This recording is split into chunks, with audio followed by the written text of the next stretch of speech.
JBS is pleased to present, live from Times Square in New York City, the Stop Iran Now Rally for Peace Through Strength for America and for Humanity.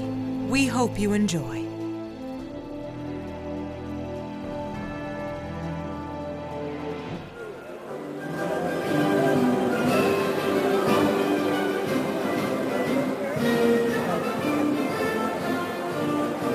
From Times Square in the heart of New York City, I'm McCullough, coming to you from one of the most wonderful, exciting events I've been at in recent times for sure. There are hundreds and hundreds of people here between 42nd and 41st on 7th Avenue. Both sides of the street are lined. A podium is set up here, a stage is set up here. We have all kinds of individuals ready to speak, all here for one purpose: to protest the Iran nuclear deal and to ask Congress to basically vote down the accord. Many people are here who you'll hear speaking in the next hour to 2 hours, including people like Monica Crowley, Alan Dershowitz, James Woolsey. Carolyn Glick is supposed to be here, George Pataki and Robert Morgenthau, and Mort Zuckerman, just to name a few. We're thrilled to be able to bring this to you live from Times Square here on JBS as a JBS exclusive. And now we're going to throw it over to Jeff Weisenfeld, our Master of Ceremonies, for the Star Spangled Banner. Jeff.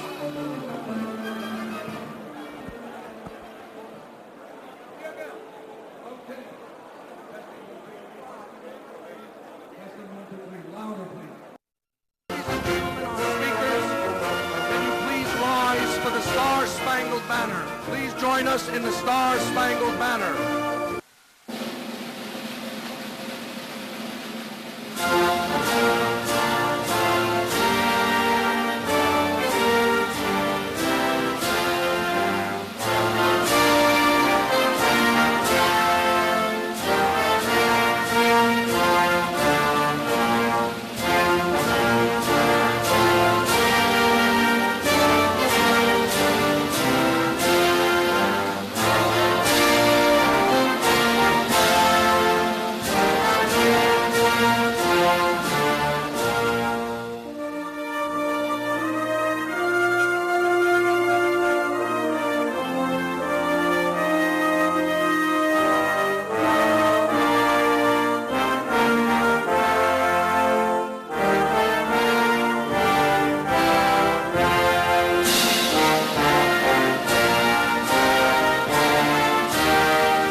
To stop, and let me give you optimism.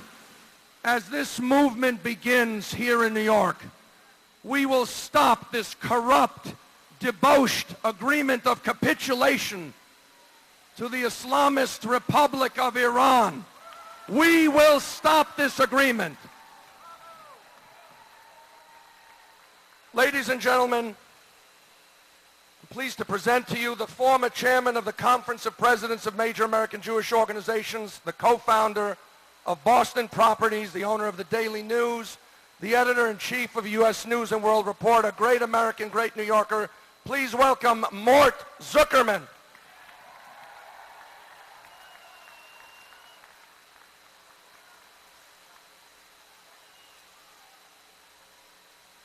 Good evening, all.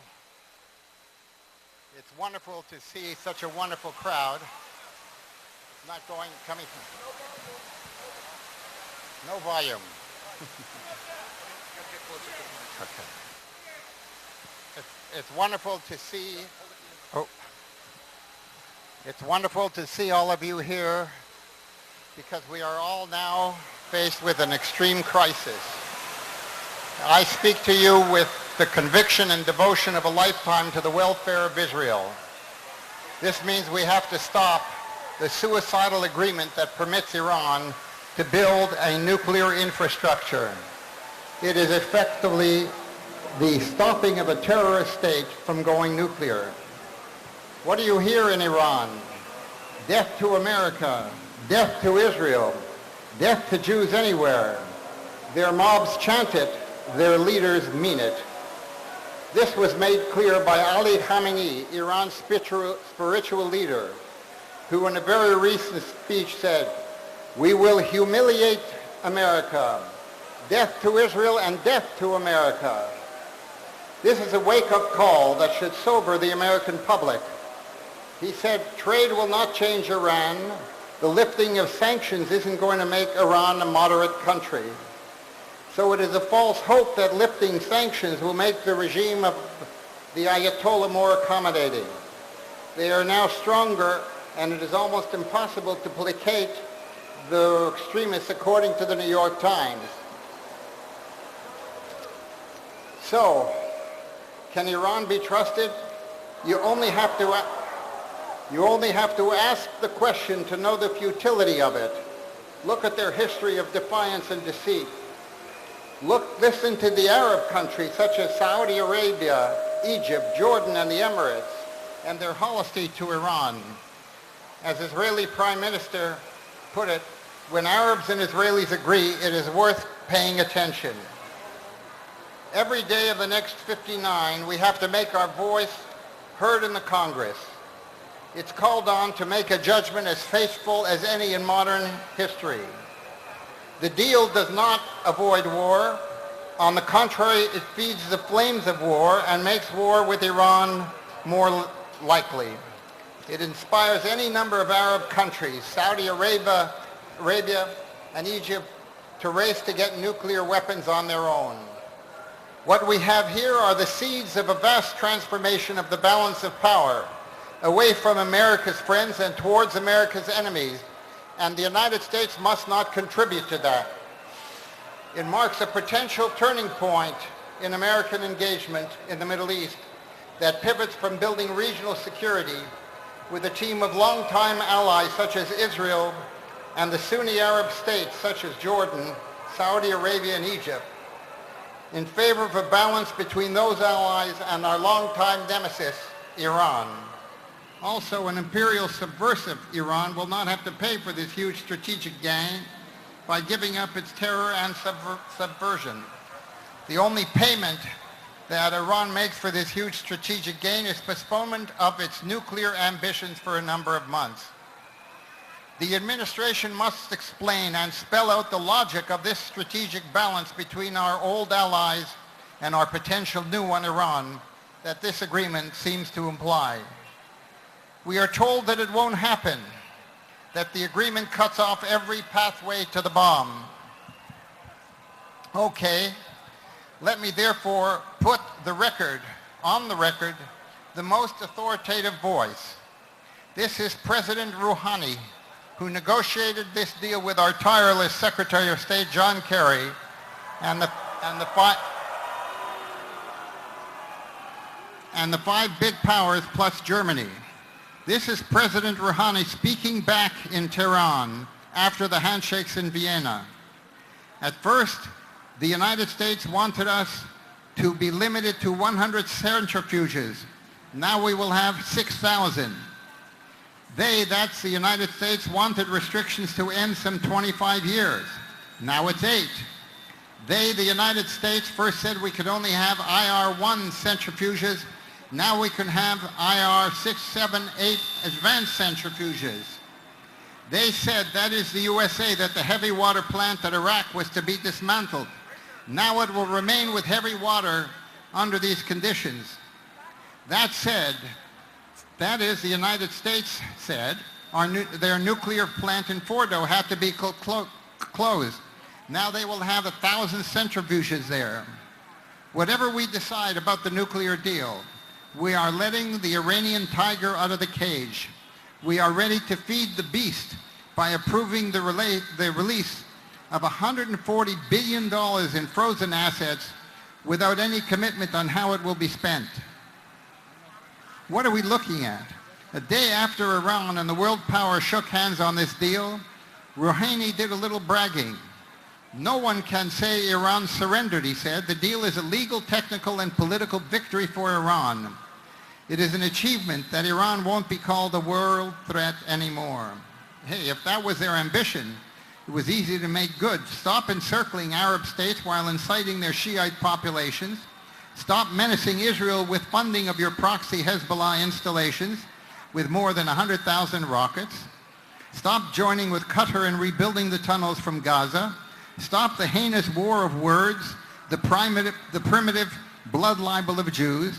Stop to kill Jews whenever they may be and wherever they may be, not to mention inconvenient Arabs and Kurds.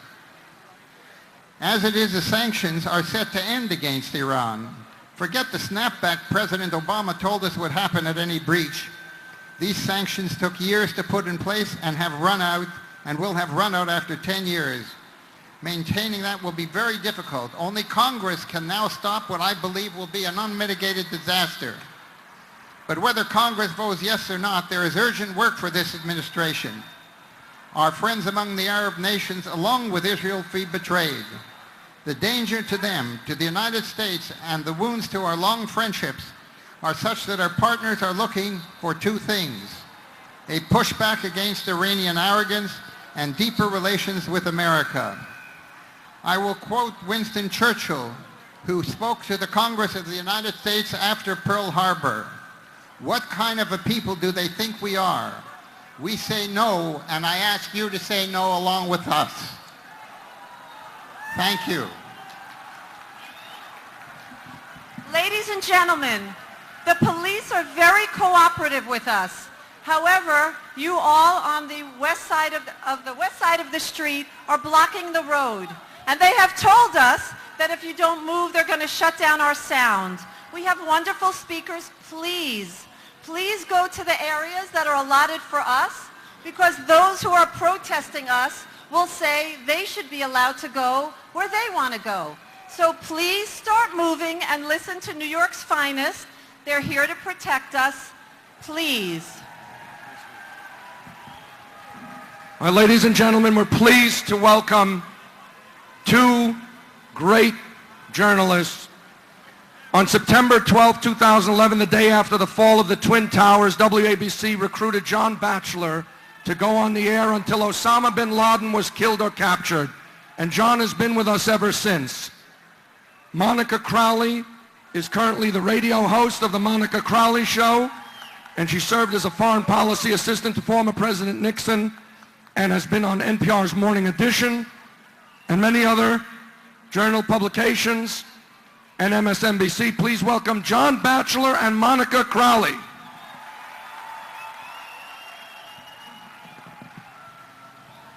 Good afternoon. My name is John Batchelor, and this is WABC Radio.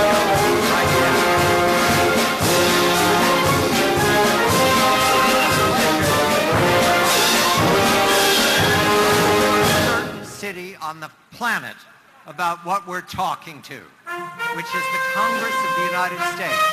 The audience for today is the U.S. Congress. Over the next weeks, the U.S. Congress will review what they know of the Iran deal. The Congress will vote. It is important that the Congress have transparency and understand our point of view. Our point of view is very simple. Iran has not earned the trust of the American people. Not this year, not last year, not for the last decades. Iran is a predator state. The nuclear weapons that Iran aims to grab for itself, either now or in the future, are a threat to the United States of America and our ally, Israel. That fact, obvious to us, must be repeated for the next weeks to the Congress. That fact is what Monica Crowley, my colleague and friend and co-host for many years of Fox News, will now address. The people of the United States do not trust Iran. You're good to be here. You're very patient. We're in an exciting part of the world, and for people who don't see, all around me is the commerce of a civilization that right now wants the facts about Iran. I introduce Monica Crowley, who will give you those facts. Monica? Thank you so much, John. Can you hear me? Thank you, John, and thank you to everybody who is here, because everybody who is here tonight in Times Square wants to save Western civilization before it's too late. 2 words to begin tonight: never again. 70 years after the Holocaust, have we forgotten already? Have we already forgotten what it means to say and live the phrase, never again? It seems so. How else can we interpret a deal that legitimizes as a threshold nuclear power the world's most fearsome state sponsor of terror, the key exporter of the Islamic Revolution, one of the most efficient traffickers of deadly weapons, an unapologetic denier of the Holocaust bent on Israel's destruction, the passionate believer of death to America and death to Israel, and the killer of thousands of Americans? How else can we interpret a deal that gives that regime the ultimate weapon? Most of the speakers tonight will talk about President Obama and the specifics of this deal, as you just heard from Mort Zuckerman. Of the countless dangerous and destructive things this president has done, this deal is literally the worst of all. We are here today because we all know this to be true. And we all know that we must fight this deal with every bone in our bodies. Because this is a potential death sentence for the West and for Israel. And it's this death sentence that our own president, sadly, has inflicted upon us. President Obama says that he can basically do whatever he wants because, quote, he's got a pen and a phone. Well, guess what, Mr. President? We've got pens and phones, too. And with our pens and phones, we're going to put them to work to defeat this deal. I want to single out one particular person, those of you in New York who will be familiar with, Senator Chuck Schumer. I'm looking at you. Senator Schumer, we all know here that you would walk over your grandmother to be the Senate Democratic leader. Well, Senator, here is your chance to actually lead. We know that President Obama, Senator Schumer, may allow you to vote against this deal as long as he knows he has enough other votes to approve it. How cynical of this president, and how cowardly of you, Senator Schumer. Senator, this is your chance to earn the leadership that you so desperately desire. It's time for Senator Schumer to step up.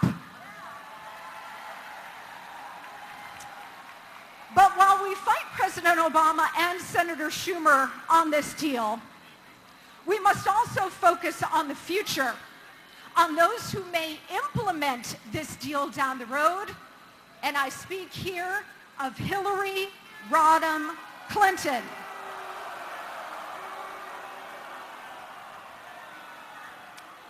Mrs.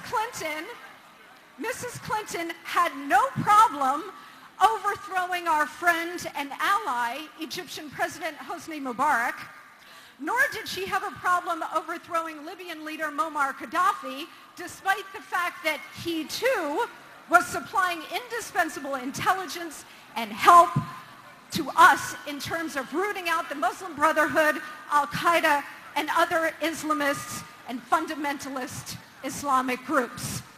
She also had no problem co-sponsoring UN Human Rights Council Resolution 1618, which seeks to criminalize any speech critical of Islam, including here at home. But when it comes to Iran, a regime that really does need to go down, she's all for a nuclear deal that will not only keep the regime in place, but strengthen it. We need to ask Mrs. Clinton, whose side is she on? As Secretary of State, Mrs. Clinton worked diligently to get this deal done. How diligently? Well, she was so desperate that at one point in 2010 in Bahrain at a black tie gala, she literally chased the Iranian foreign minister around the room and got blown off by the Iranian foreign minister not once, but twice. Did that stop her? Of course not. For years, Mrs. Clinton and Mr. Obama have gone out of their way to reassure us that containment of a nuclear Iran was not the administration's policy. Dismantling Iran's nuclear program was the policy. Well, it turns out that neither of them meant it.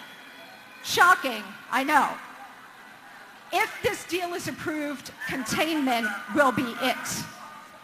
And trying to contain an apocalyptic, expansionist Islamic theocracy isn't exactly the same thing as trying to contain a secular and rational communist regime. We have known for a long time that this president and this Secretary of State, Mrs. Clinton, lie with great ease. And in this deal, we now have the most dangerous consequence yet of their lies. You cannot trust a thing he or she says. And when it comes to the greatest state sponsor of terror getting the ultimate weapon, that particular lie could cost this country and Israel its very existence. We need this call to action. Call Senator Schumer. Call your senators. Tell them that you oppose this deal and that you expect, no, you demand that they reject it too. Stop the deal. Stop Iran before it's too late. Because as we have long told ourselves, never again. Now is the time to bring those words to life. Thank you. God bless you. God bless the state of Israel, and God bless America. Thank you, Monica. Ladies and gentlemen, look, we don't have a choice. We have to ask everyone on the west side of the street to move south and into the area. It's a security issue, number one, and it's an issue that's conditional to the permit. We won't be able to continue. If you stand there, we'll be shut down. So I'm asking you, I'm doing the best I can. You have to move south. Now, this is an issue. Most of the American people are against this deal. Only 38% of foolish Americans support this deal. To prove that this is bipartisan, please join me in welcoming former United States Attorney and former longtime DA, the longest in history of Manhattan County, Robert Morgenthau.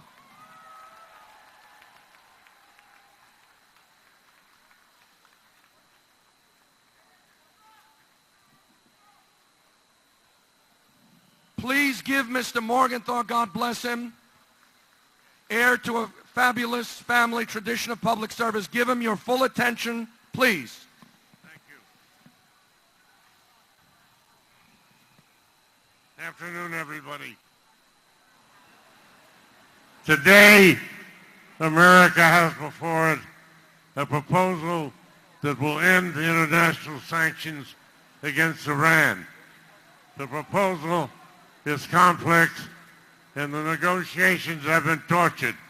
But in deciding whether the Senate should support the proposal, the question is actually very simple. In the face of Iranian threats, does this agreement make us and our allies safer? I believe it does not. Rather than confront Iran's use of terror and military aggression, this accord seeks merely to kick the can down the road. And for the reasons I urge the Senate to reject it. For decades, Iran has pursued a campaign of, can you move this over a little bit, of aggression against its neighbors and a policy of hostility toward the United States.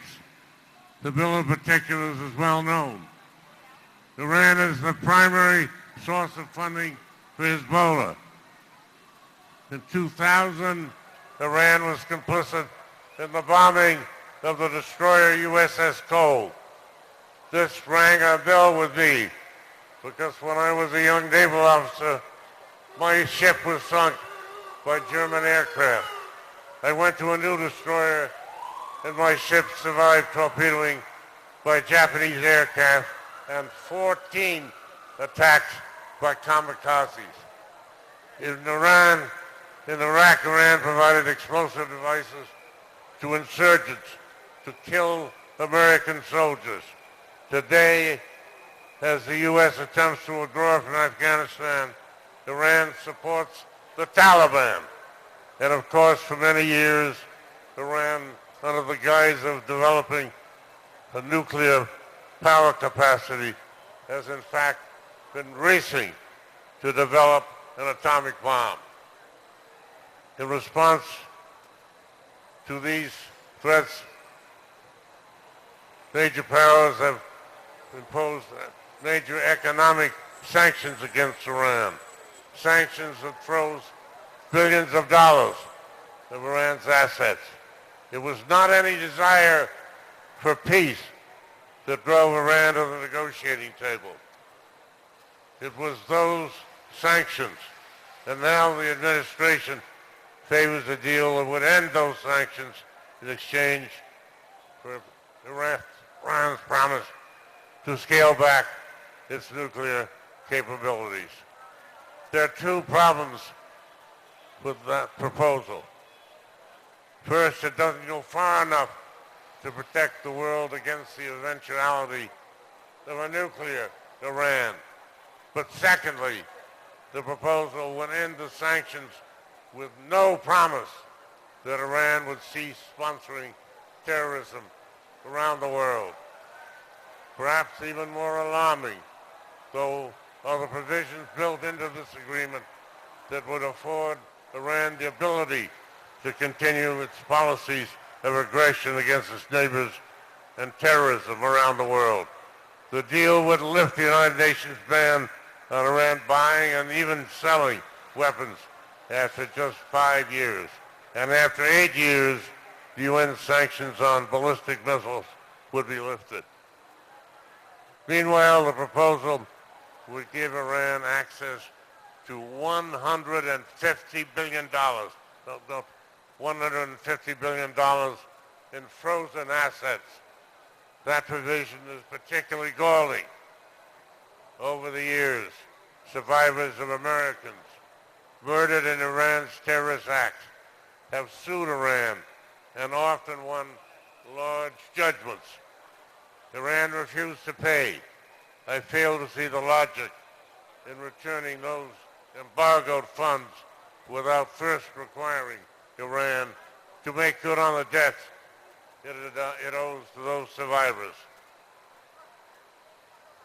Even the administration worries that some of those billions would go towards sponsoring terrorism. What the State Department euphemistically calls destabilizing actions. This is not only a strategic issue, but a moral one. Until Iran renounces terrorism, we cannot release those funds. Neither side to the deal predicts that it will reduce reduce Iran terrorism. an Iranian newspaper that serves as a mouthpiece for the Iranian supreme leader, put it this way: in spite of, and this is an Iranian talking, in spite of various pretensions and fantasies, this agreement will not lead to cooperation between Iran and America on regional issues. And even Obama, at his recent press conference, conceded that try as we might to curb Iran's destructive policies, he's not betting on it. An effective international sanction program is the only real alternative the world has to war. We must not dismantle those sanctions until we are assured that Iran's hostile intentions have been thwarted. As district attorney, some of my most important cases were those in which we ensured that the sanctions against Iran were obeyed. I took on those cases because I believe the sanctions were crucial to prevent Iran from spreading even wider mayhem. We should keep those sanctions in place so long as Iran threatens the survival of its nations and sponsors terrorism around the world. Near the end of his life, President John F. Kennedy delivered a speech in which he told Americans of the hope for peace that he saw. He called it, quote, genuine peace, not merely peace for Americans, but peace for all men and women, not merely peace in our time, but peace in all time. This proposal does just the opposite. It provides for temporary restrictions on nuclear aggression while largely ignoring the immediate threats of terrorism and war by proxy nations. It leaves to the next generation a problem that will only grow in urgency and complexity. I believe that history teaches us one overriding lesson, that in the face of great evil, all people of goodwill must unite to oppose it. I urge the Senate not to kick the can down the road, but to tell our negotiators and our allies to maintain the sanctions and negotiate a real peace, a peace not only in our time, but a peace in all time. Thank you for your support. God bless Bob Morgenthau. We thank you. Please pay attention to the very brief video. The car loaded with bombs exploded this morning outside the United States Embassy in Beirut, Lebanon. The group is believed to be pro-Iranian. 19 American airmen were killed while they slept at the Khobar Towers complex in Saudi Arabia. 2 American embassies blown up in East Africa minutes apart. An explosion claimed the lives of at least 4 sailors on one of our naval vessels, the USS Cole, this morning. The chairman of the House Intelligence Committee tells Fox that all signs point to Iranian-linked terrorists. Iran and Hezbollah has now provided expertise to the insurgents. In front of a crowd chanting death to America, Iran's Ayatollah Khamenei agreed.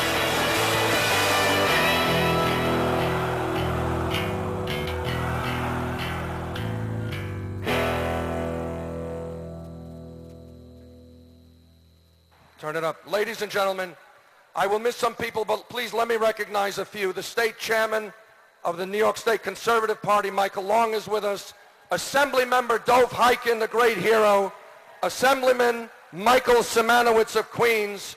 State Senator Simcha Felder of Brooklyn. And Assembly member David Weprin. Now listen, folks, before we continue.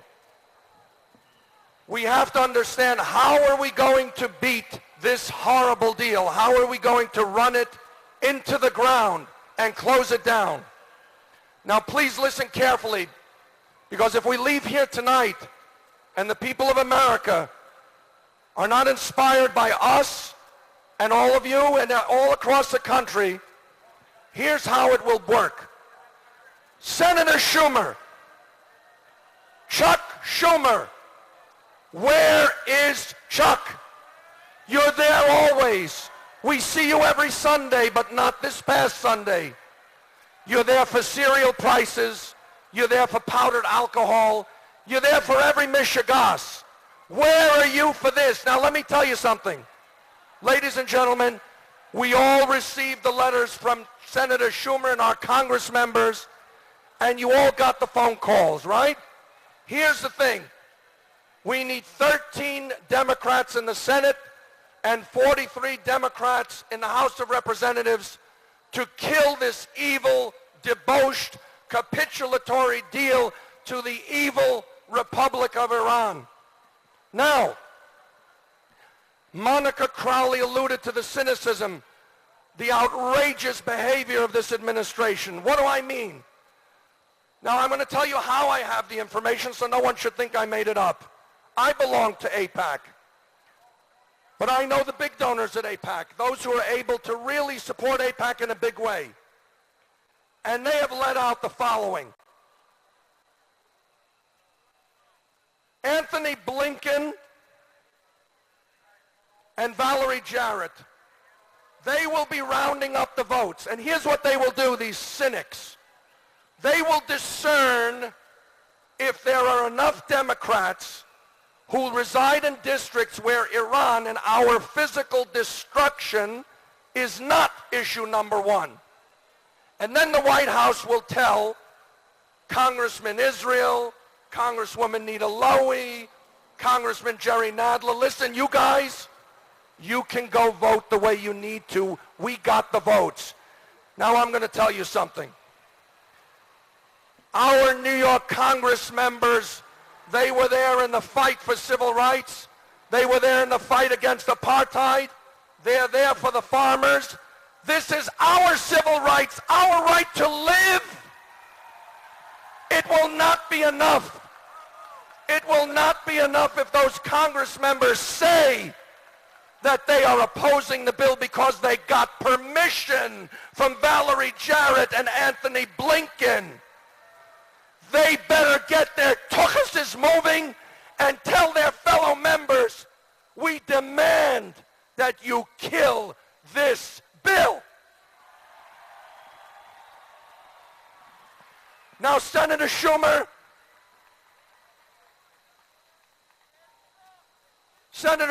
let me tell you something. I worked for Mayor Koch. And when I worked for Al D'Amato, I knew Senator Daniel Patrick Moynihan. And let me tell you something, Senator Schumer. You are no Daniel Patrick Moynihan. This is the night that New Yorkers awaken to you and understand how you operate. We do not want you to give a nice speech on the Senate floor about this debauched agreement and then be silent and say that your fellow members can vote their conscience. You are going to be the next Democratic leader of the Senate, we understand. Well, guess what, folks? Leaders of legislative bodies, their job is to round up votes. And Chuck Schumer, you better round up those votes to kill this bill.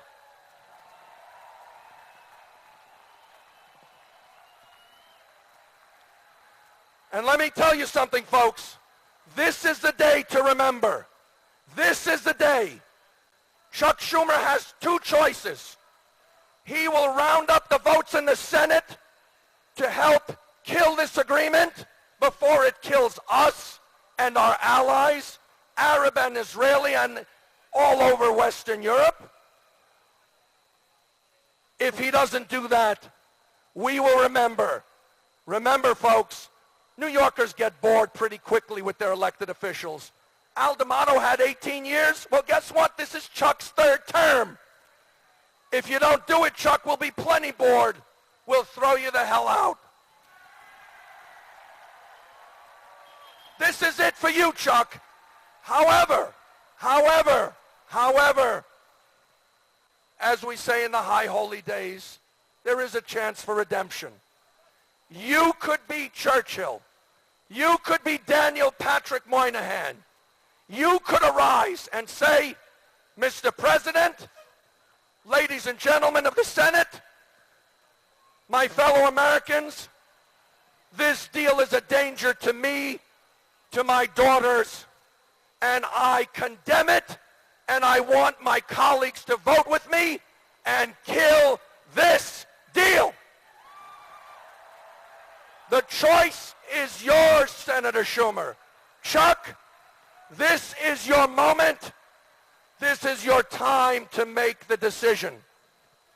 And now, ladies and gentlemen, I want to recognize, please welcome a great friend, Nathan Lowe, who is going to introduce a real hero of a congressman. Nathan.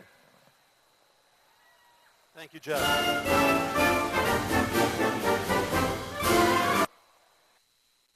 Congressman Trent Franks is currently serving in his 7th term in the United States Congress. Trent serves on the House Judiciary Committee, where he is chairman of the subcommittee on the Constitution and Civil Justice. He is a member of the House Armed Services Committee, serving as the vice chair of the subcommittee on emerging threats and capabilities, and a member of the Strategic Forces Committee. Trent co-chairs both the Missile Defense and the Electromagnetic Pulse Caucuses. He leads efforts to reduce national security vulnerabilities in our electric energy grids and to increase America's missile defense capability against all enemy missile threats, including those potentially launched by jihadists seeking to bring nuclear terrorism to America. Trent is a staunch defender of America. Please welcome Congressman Franks.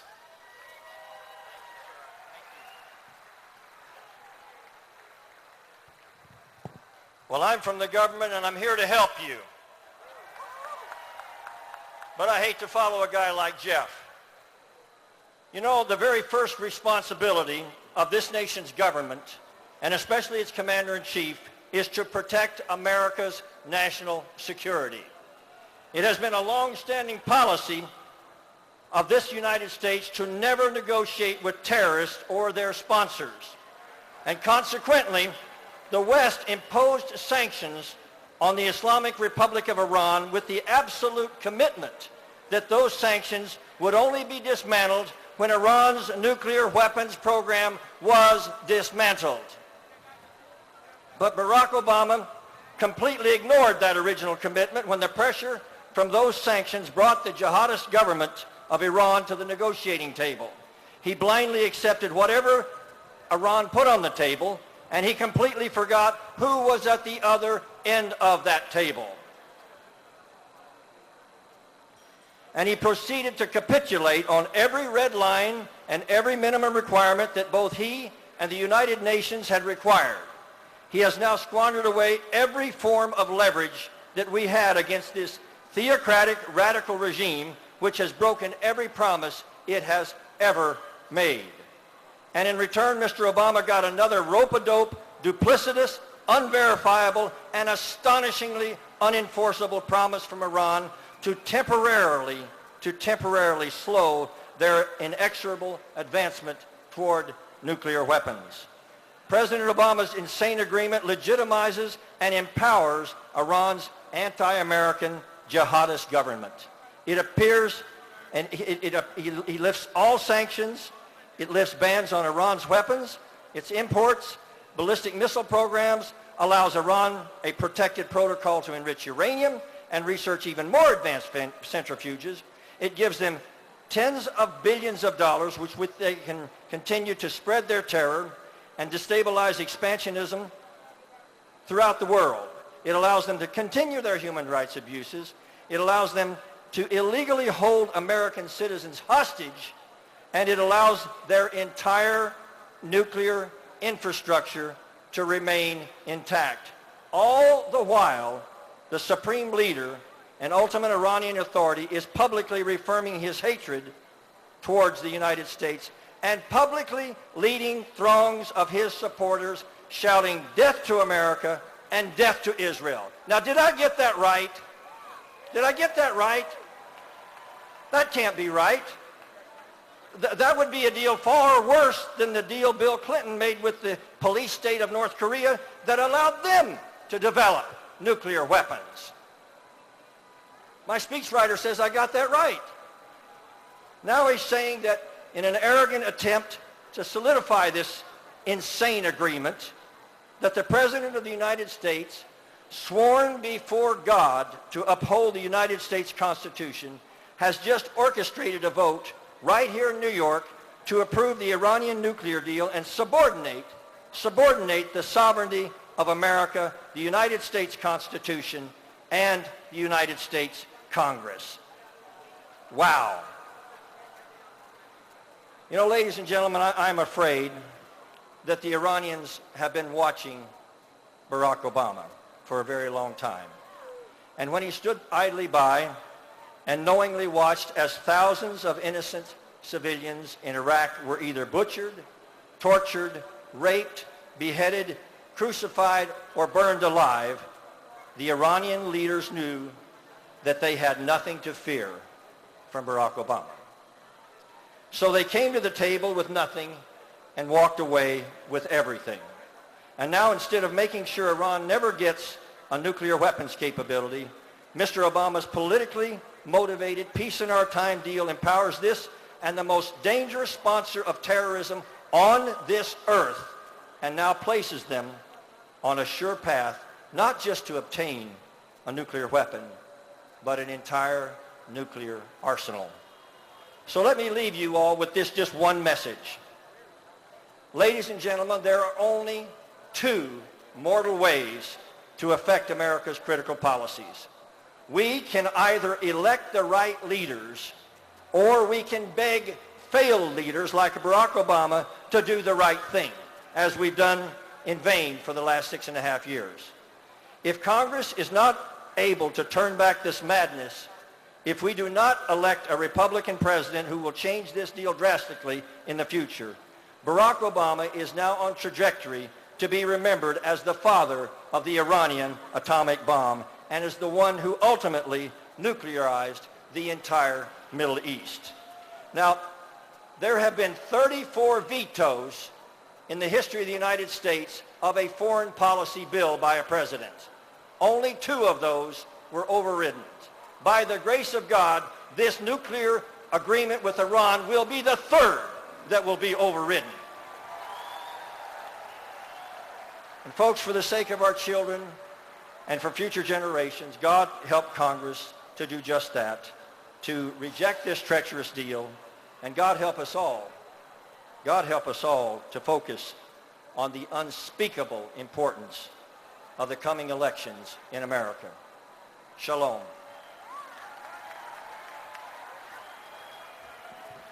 We're pleased to report that at this moment we have over 10,000 people here in Times Square. 10,000 people.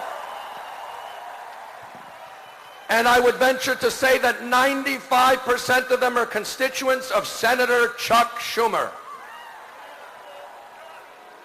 And I would guess that each of them have at least 10 relatives each that maybe voted for Chuck Schumer. Ladies and gentlemen, it's such a great privilege to welcome such a decent human being and a great leader. He led us through 9/11. He was a great governor of this state, and he's a great friend of America and of the state of Israel and of Western values. Please welcome Governor George Pataki.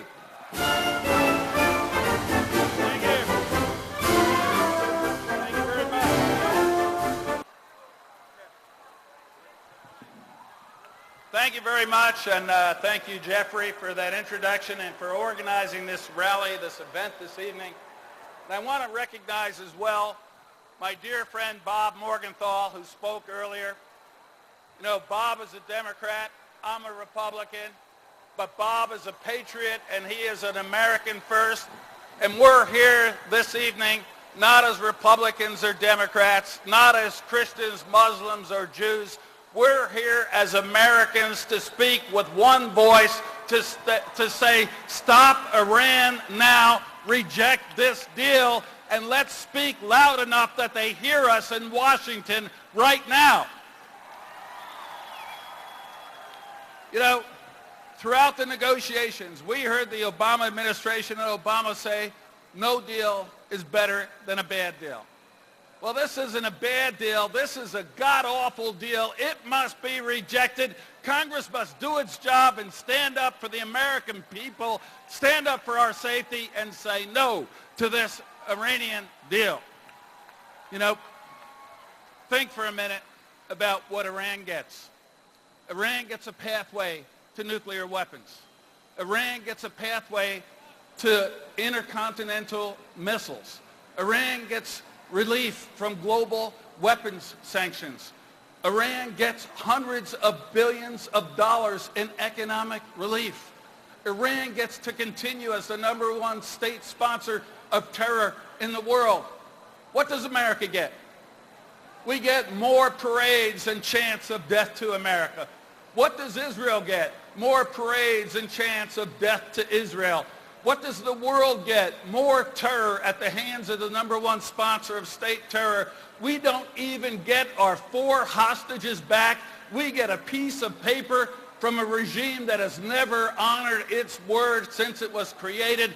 Reject this deal. Protect America, protect Israel, and protect the world from terror.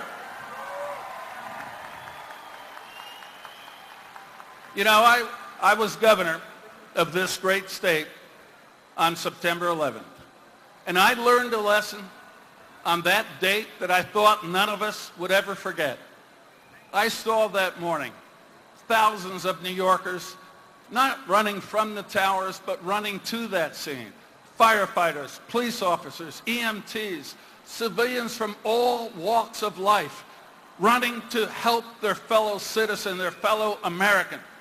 We learned that morning that Islamic terror cannot be ignored because it seems to be an ocean away and across the globe.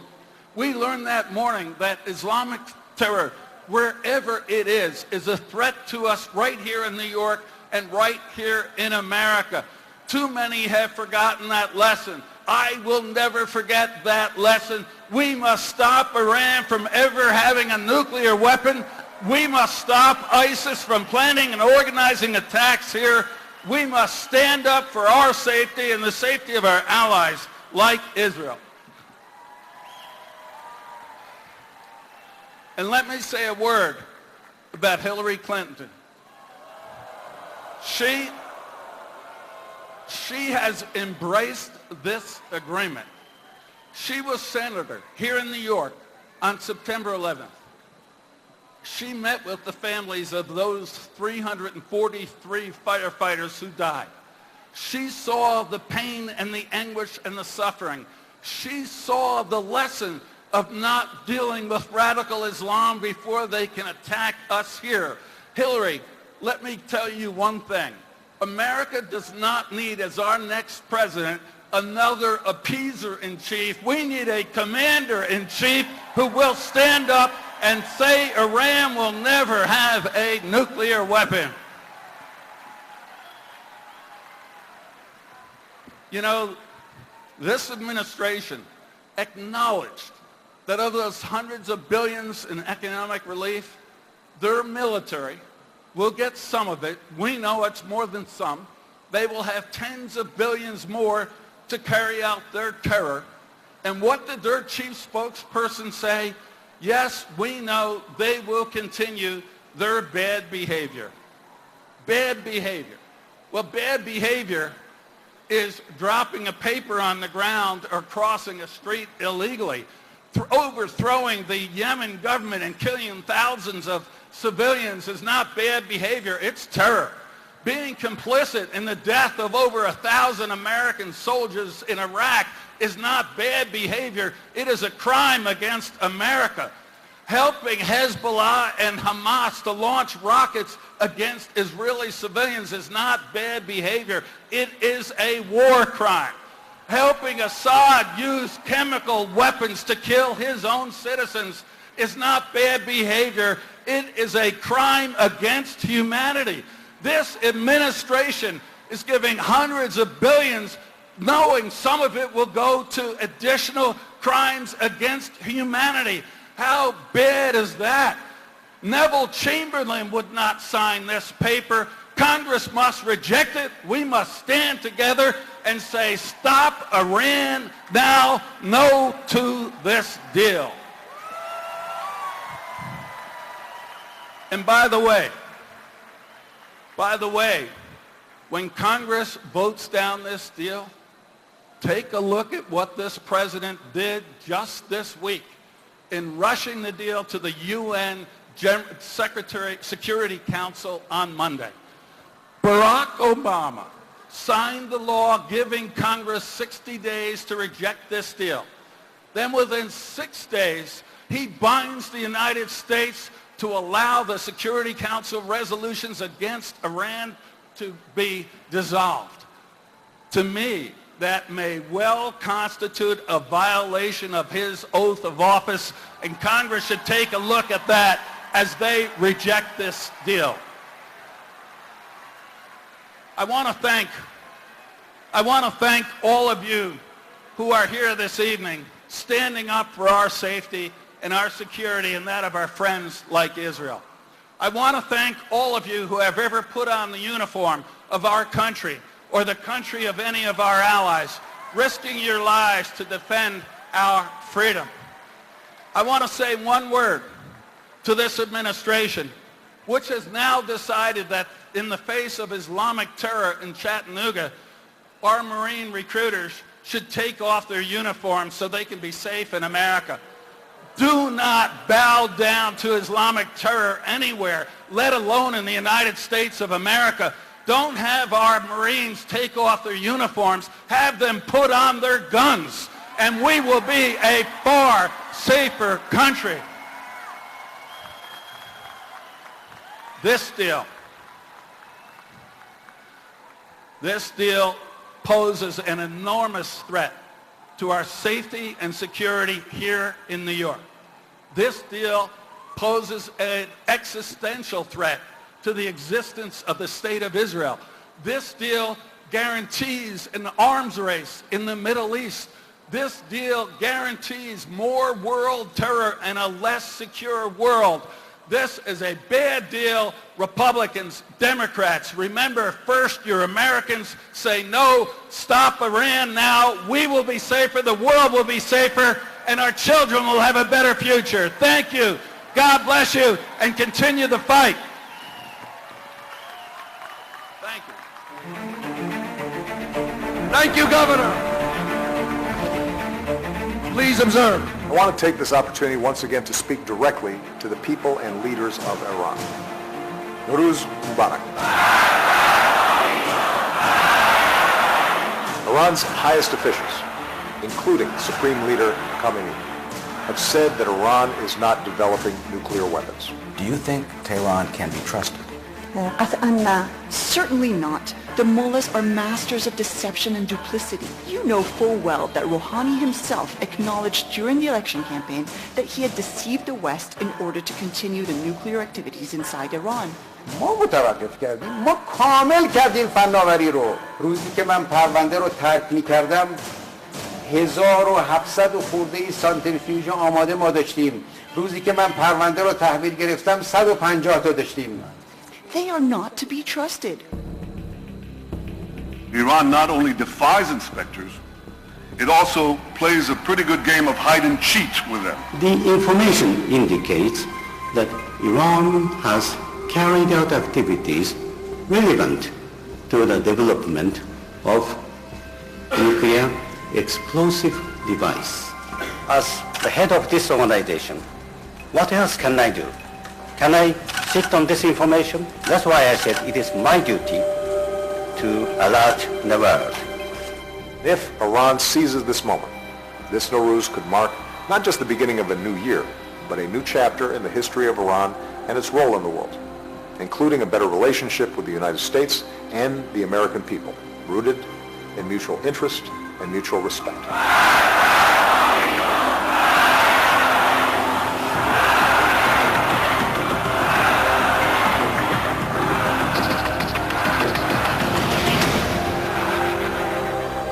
Okay, ladies and gentlemen, yes, I miss the voice of reason, Mayor Ed Koch, but we still have a great voice of reason in one of the greatest criminal defense attorneys known.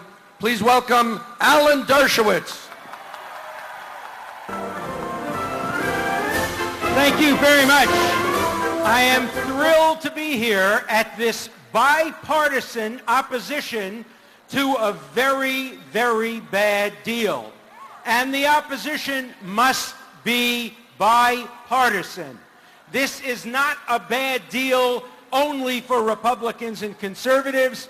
It is a bad deal for Democrats. It is a bad deal for liberals. I am here opposing this deal as a liberal Democrat, and I urge my fellow Democrats and my fellow liberals to stand shoulder to shoulder with all of us who oppose this deal as bad for America, bad for world peace, bad for the security of the Middle East. We must always make sure that the security of Israel never depends on the outcome of an American election. Israel must always be a bipartisan issue. Its support and its defense must join Democrats and Republicans, liberals and conservatives. Those of you who are Republicans, work hard to assure Republican support. Those of us who are Democrats have an even harder job to assure support from within our party and among our constituents and friends. This here today is a great display of democracy in action. This is the way democracy should work. I contrast that with the way the bill is being processed today in Congress. That is the worst example of democracy being distorted, democracy being abused, democracy being ignored. After all, look at the situation the President of the United States has placed us in. He has presented us with a bad deal, and he says it will be even worse if it's rejected by Congress. Assume for the moment he's right about that. Imagine the choice to which he has put us between bad and worse. That is not the way democracy should operate. This deal is essentially a treaty. It binds the United States in a multinational way. This treaty should be submitted to the Senate for 2/3 approval, but the president won't do that because he knows it would be defeated. If it's not a treaty, it should at least be an executive legislative agreement, which is another constitutionally permissible method. In that case, it would require a majority of the House and the Senate. But no, the president has taken this case out of the democratic process and has said this deal will go through unless 2/3 of the Senate and 2/3 of the House disapprove it. That's not the way democracy should work. Democracy should be by majority rule, and the majority of the Senate and the House, both of which were elected more recently than the President of the United States, and both of which reflect the current mandate of our country, are opposed to this deal. Now, even Tom Friedman of the New York Times, who generally does not support Israel's policies and the policies of Benjamin Netanyahu, acknowledged in today's Times that it was the decision to take the military option off the table and to allow Iran to negotiate with us as equals that brought about this very bad deal. Now, we've heard all kinds of cries of this is Munich and this is Chamberlain. Let me tell you, this is not Munich. The reason this is not Munich is when Munich decided that Czechoslovakia would be dismembered, Czechoslovakia did not have the ability to defend itself.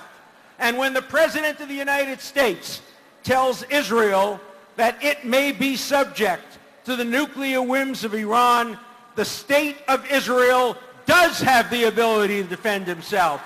And I have to tell you, I have known Benjamin Netanyahu since 1973. We met at Israel's 25th anniversary, and Benjamin Netanyahu will not permit Iran to develop nuclear weapons that threaten the very existence of Israel. And the United States should not and will not prevent Israel from taking whatever actions it may have to take to defend its citizens. When I sat in the Oval Office with the President of the United States, I asked him the question directly, would you, Mr. President, ever outsource the defense of your people to another country? He said no. I said, do you expect Israel to outsource its defense to another country? And he said no. Israel has the ability to defend itself. Iran must never, ever be allowed to develop a nuclear arsenal, whatever it takes. Thank you for your support.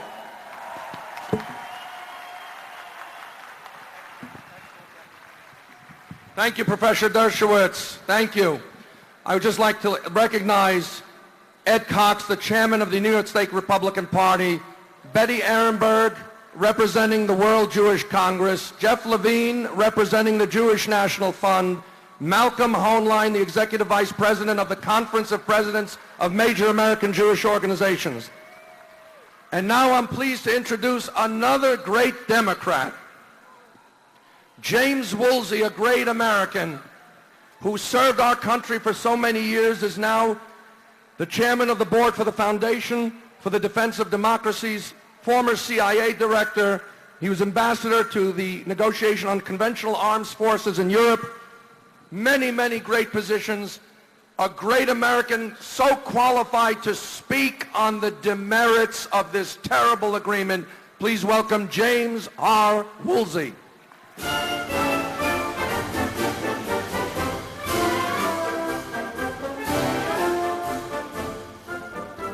Thank you very much. I was really honored to be asked to be with you today. But to tell you the truth, since I spent 22 years as a Washington lawyer and then some time out at the CIA, I'm actually honored to be invited to any polite company for any purpose at all. This agreement would be a reasonable one if it were with Denmark. But it is not. It is an agreement that our president has chosen to sign with a country that is governed by theocratic, totalitarian, genocidal imperialists. Now, that's not just a string of expletives. It's an accurate description of the Revolutionary Guard and the leaders and governors of Iran. Theocratic. There should be no question about that. For over a third of a century, it has been ruled by Khamenei and others who believe very strongly in the union of religion and state and interpret their mandate as one in which they are doing God's will, and if in doing that they die and we die, they will go to heaven and we go to hell. That is their fundamental belief. Totalitarian. You need only look back at 2009 when the opponents of the whole structure, Ahmadinejad and the others with him, was essentially clearly voted out of office by the Iranian people. They took to the streets, especially the young people, peacefully demonstrating by the hundreds of thousands, and they were massacred, raped, imprisoned, killed, and that terrible series of events broke essentially the internal organization of the opposition to the mullahs. Would that it were not so. And we should support those wonderful Iranian people and youth and those who love freedom in Iran, but it is a much harder job since our president decided to stand aside silently in 2009 when they were being killed in the streets. Theocratic, totalitarian, genocidal. How is this regime not genocidal? It lives and breathes on the chant of death to America and death to Israel. It is as fanatic in its anti-Semitism and its hatred of the West as a regime could possibly get. Theocratic, totalitarian, genocidal imperialists. How is Iran imperial? Well, look at their major part of their control of Iraq. Look at their control essentially of Syria. Look at their control of Yemen through the Houthis. They have control, if you count Hezbollah, they have control essentially of 4 other countries, and their appetite is not yet sated. Now, if we had an agreement to check nuclear weapons with a reasonable country, even an authoritarian, somewhat reasonable country, that would be one thing. But there is not the slightest chance that this slipshod and full of holes and full of concessions agreement is going to constrain at all this theocratic, totalitarian, genocidal imperial power. I would say that at this point, we have no real ability to affect their link to theocracy. We have no real ability to steer them away from totalitarianism, although their youth tried in 2009 and we did not help. We have not a really good way to steer them away from their passionate support for genocide, but we can do something about their empire. And in their part of the world, losing a war and beginning to look weak changes everything. Now, I am not suggesting we send a lot of American boots on the ground, but we need to do in Syria and Lebanon and Iraq, we need to help the Kurds and others who are with us. We need to help them do to Iran what Iran's government deserves, which is to be crushed. We can go a long way to this with air traffic controllers, people in their units, help much more complete, even though it's not armies, help much more complete than what this administration has been willing to do. I wish I could think of something else to tell you, but I'm afraid this is a situation in which we have to choose as a nation between at least some degree of the use of force on the one hand and surrender on the other. We are in a track of surrender, given what this administration has done. To get out of it and to save ourselves and our friends and allies in the Middle East, especially Israel, to deal with it short of nuclear weapons being used, we have to be many, many times more forceful and decisive than this administration has been. Will it be surrender, continued surrender, or will it be opposition and it blows against tyranny. Let us not vote for surrender and tyranny. Thank you.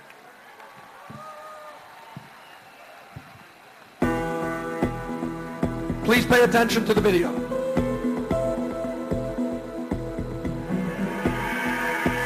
I'm Chuck Ziegenfuss. In 2005, I was blown up by an IED in Iraq.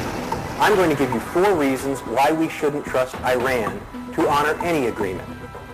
Iran has been our enemy for 36 years. Iran is the world's largest state sponsor of terrorism.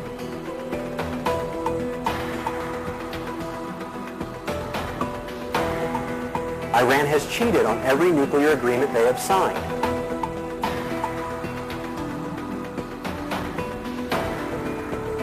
Iran has applied bomb-making materials that have killed more than 1,000 Americans in Iraq.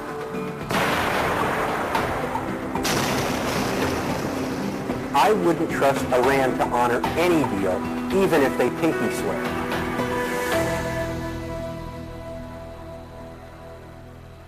Ladies and gentlemen, we are students of history.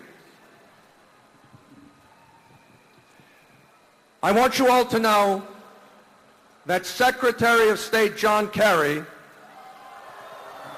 now listen carefully, he has called the American Jewish Committee. I want you to have the address, 165 East 56th Street. The Secretary of State will be visiting the American Jewish Committee, and he is trying to divide and conquer organizations to try to get them to support this awful, horrid deal. Now, maybe in World War II, there were some people who divided and conquered and didn't allow the White House to listen to the importunings of some. We put on notice our leadership, secular, religious, and otherwise. If you back this deal, you will pay the price. You will pay the price. So remember, for those of you who are interested, keep an eye out and make sure that the American Jewish Committee maintains an even keel, as it has under David Harris, and maintains an appropriate viewpoint, and does not give in to John Kerry. Not the AJC, nor anyone else. Now, this event, and we have a number of speakers, and we want you to hear all of them, and we hope all of them will be as compact as possible because their messages are powerful. But it's just a very few people who put this rally together. I can't name all of them, but I'll name as many as I can. But meanwhile, 2 women, 2 heroic women that have done so much for this event, in so many ways that you cannot imagine. Let us hear briefly from Lori Regan and Sari Singer. Thank you, Jeff. Thank you for everyone coming out today. This is amazing. It's tremendous, and it's a very emotional moment for all of us. But in particular, I think what Sari and I are going to talk about is going to be as well very emotional. Because 36 years ago, 52 Americans were taken hostage at the U.S. Embassy in Tehran. They were held captive for 444 days. Today, Iran holds 4 U.S. citizens hostage, one of whom has been missing for 8 years. So what does Wendy Sherman, the chief negotiator of the Iranian nuclear deal, have to say about this? Perhaps out of fear of being compared to Jimmy Carter's Iranian hostage crisis, Sherman chose to engage in her own rhetorical flourish, claiming that these men are instead merely detainees, as if that makes it any better. But if we have Barack Obama, who has clearly surpassed Jimmy Carter when it comes to capitulating to Iran, at least Carter tried to bring the hostages back. Would that Obama was leaving office tomorrow with the next Ronald Reagan, scaring the mullahs into releasing these men.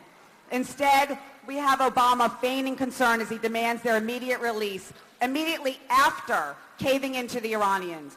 But while Obama argues that Iran releasing the 4 Americans should not have been part of his great nuclear-only achievement, there were certain releases on our side that he determined were necessary, including releasing $150 billion to use to spread terror across the globe, and agreeing to release nuclear scientists, including IRGC General Qassem Soleimani, a terrorist directly responsible for killing Americans. The current Iranian hostages, American citizens, human beings, are being beaten and tortured inside Iran's brutal Evin prison. And the best Obama can do while giving the green light for Iran to go nuclear is to bully a reporter. Well, we have a message for you, Mr. President. Americans are not just discontent. We are outraged.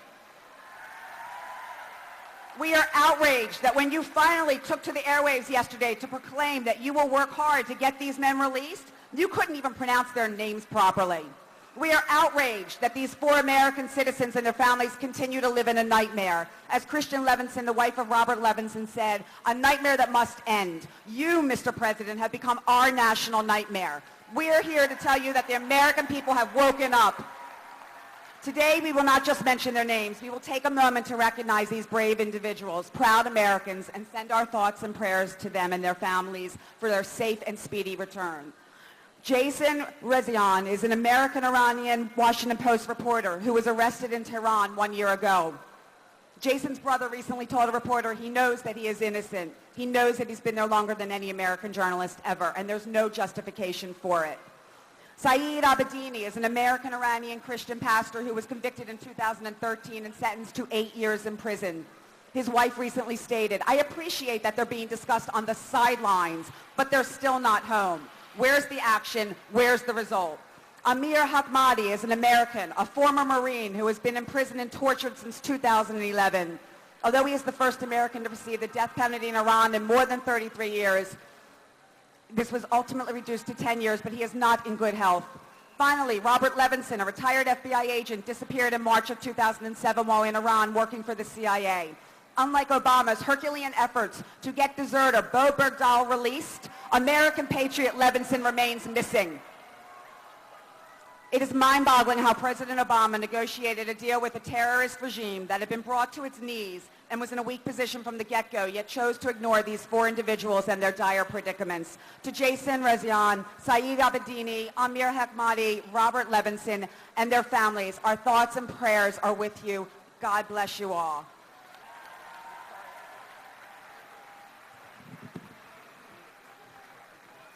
So I have to be honest with everybody. With all the preparation for the rally, I have not prepared what I was going to say to you. So what I'm going to say is really going to be from the heart. I'm not a military expert. I'm not a politician, although my father is a New Jersey state senator. But I am somebody that has experience with everything that we're dealing with right now. 12 years ago, I survived a terrorist attack that was funded by Iran, where everybody seated around me and standing did not survive.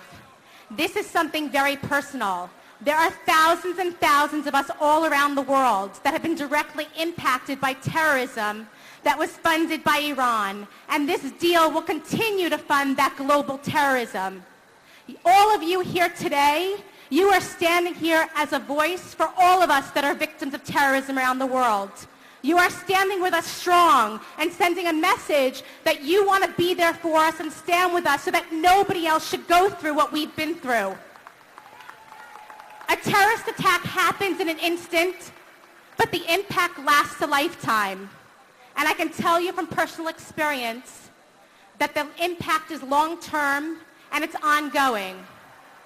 I'm the founder and director of an organization called Strength to Strength, where we work to bring victims of terrorism together all over the world, showing that terrorism is not one country's problem, but it's a world problem.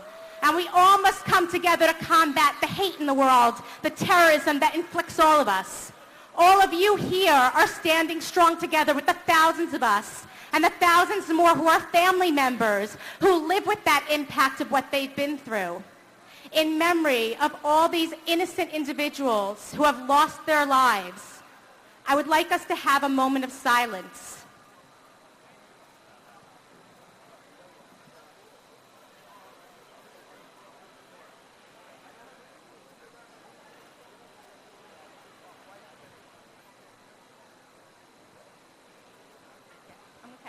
Thank you all for being here, and thank you for standing with us and letting us know that you care. Thank you.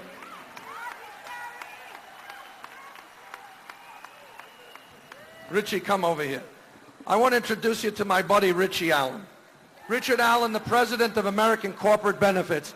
This is the master of social media, the master of organizing, and I have no more voice. So let's recite together. Where is Chuck? Kill this deal. Where is Chuck? Kill this deal. Where is Chuck? Kill this deal. Listen. Where is Chuck? Kill this deal. Where is Chuck? Kill this deal. Ladies and gentlemen, this is the largest rally in Times Square ever. We are 6 blocks long, and we've heard a bunch of speeches today which are terrific, but I want to hear your voices. Kill this deal. Kill this deal. Kill this deal. Let me hear you.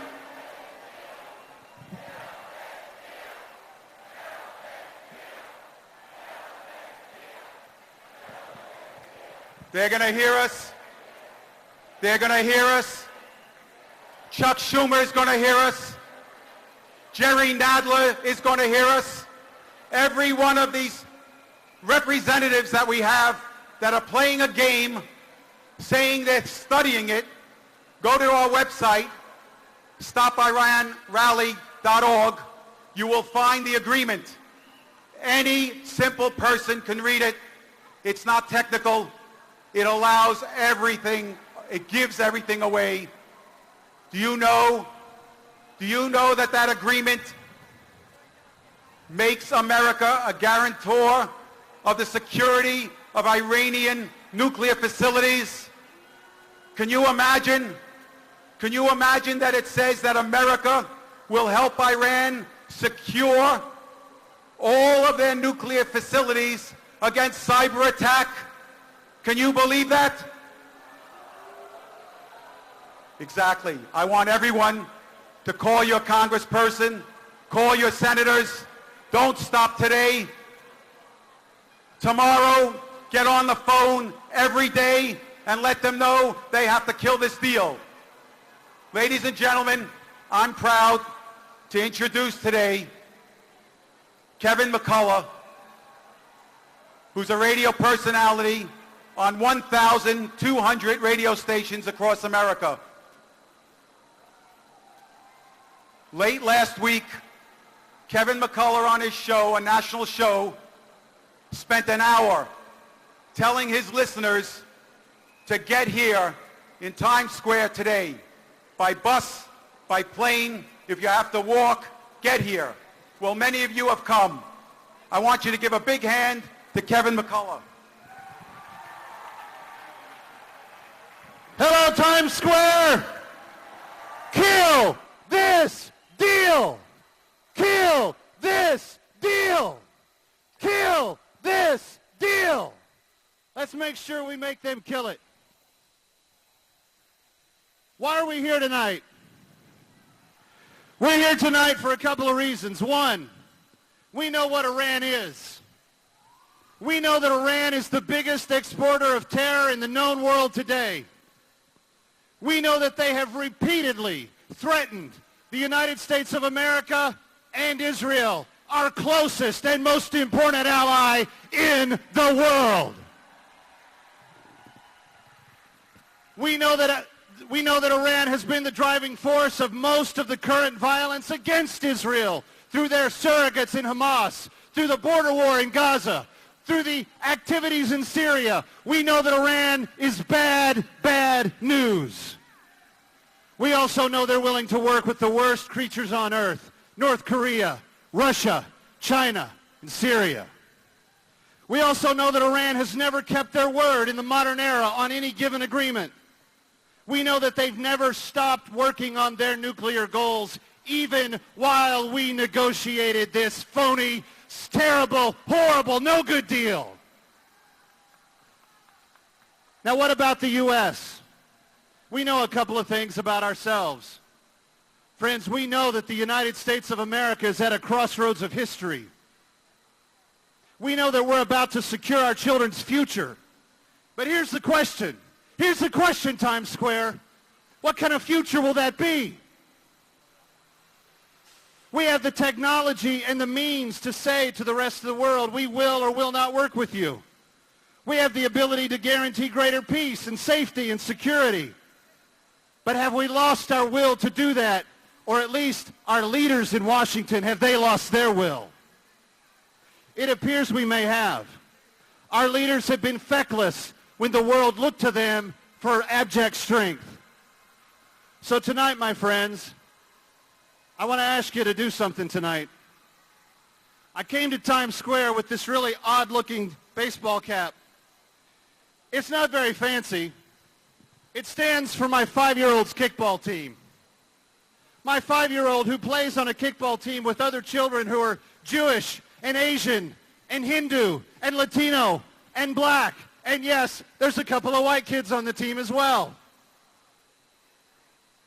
These kids play on Sunday afternoons innocently, not aware of the dangers of the world around them. But this cap, as awkward and geeky as it looks, is my reminder when I ride the subway every day, when I ride the train to and from Lower Manhattan to do my broadcast at the radio station. It's my reminder when I look in a mirror or see my reflection on a window that I do not live my life for only my goals and my peace and my security in the future. My 5-year-old son deserves to grow up in a world free of a nuclear Iran. I have a simple question. Do President Obama's children bleed or die any differently than Israeli kids? Do my children die any differently than the worst liberal in Congress that I've ever disagreed with? Can we not at least say that there are times when partisanship should be put to the side, that the decision to do what is right is done because it is what is right? And what is right is to kill this deal. Kill this deal. Kill this deal. God bless you. God bless Israel. God bless the United States of America. Iran's supreme leader says his country's newly brokered nuclear deal will not change Iran's stance toward the U.S. During a speech marking the end of Ramadan, Ayatollah Khamenei said the nuclear deal must go through a legal process before being approved, and he asked that Iranian officials put national interests first.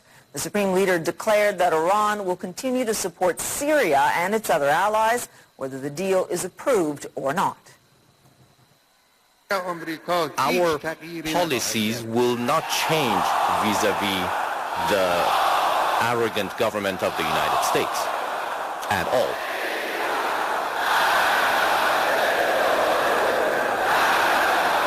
Death to America, death to Great Britain, death to Israel, death to the hypocrites.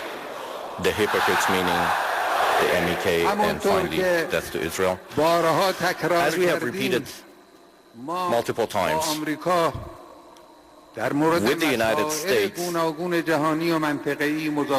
we have no talks vis-à-vis regional issues. Khamenei's remarks were greeted by chants of death to America. As Iran's supreme leader, he has the final word on all policy matters, foreign and domestic, including that nuclear deal.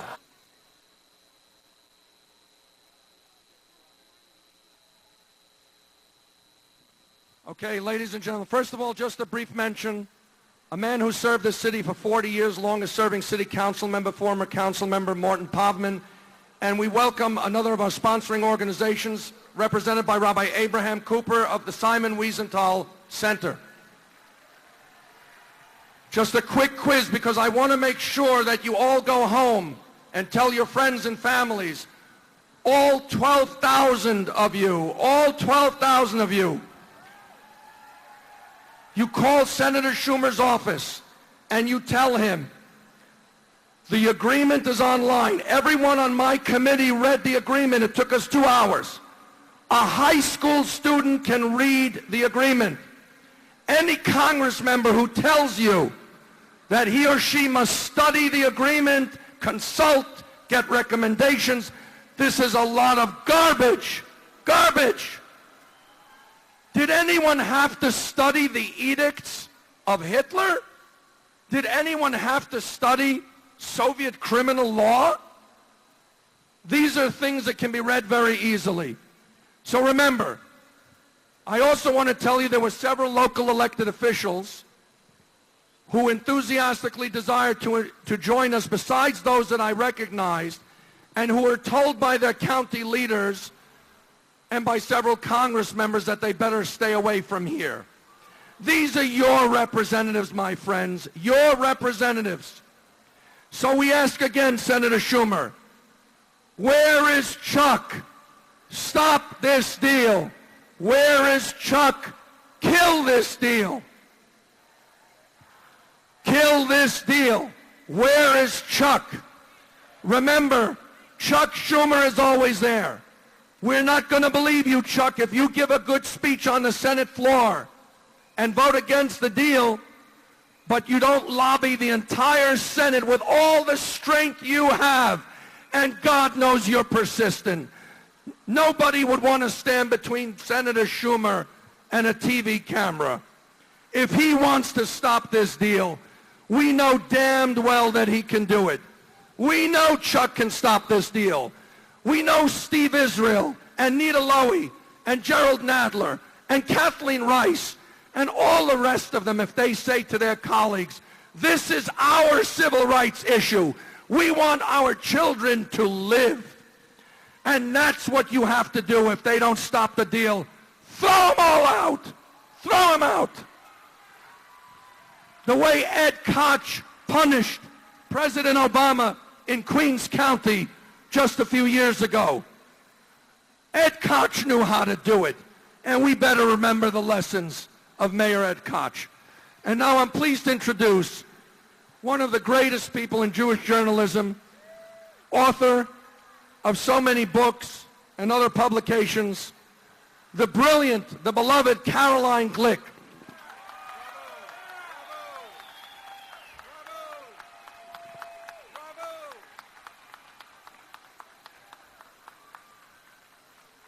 Hello, New York. I come to you from the eternal capital of the Jewish people. I come to you from Jerusalem. And I can tell you one thing for sure. We came home after 2,000 years of yearning, and we're not going anywhere. And all the mullahs in Iran, all the ayatollahs and their friends in Hamas, in Hezbollah, we're not going anywhere. Am Yisrael Chai.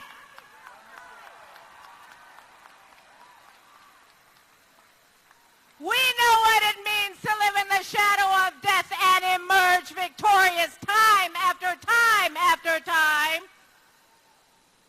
And we shall do so again now.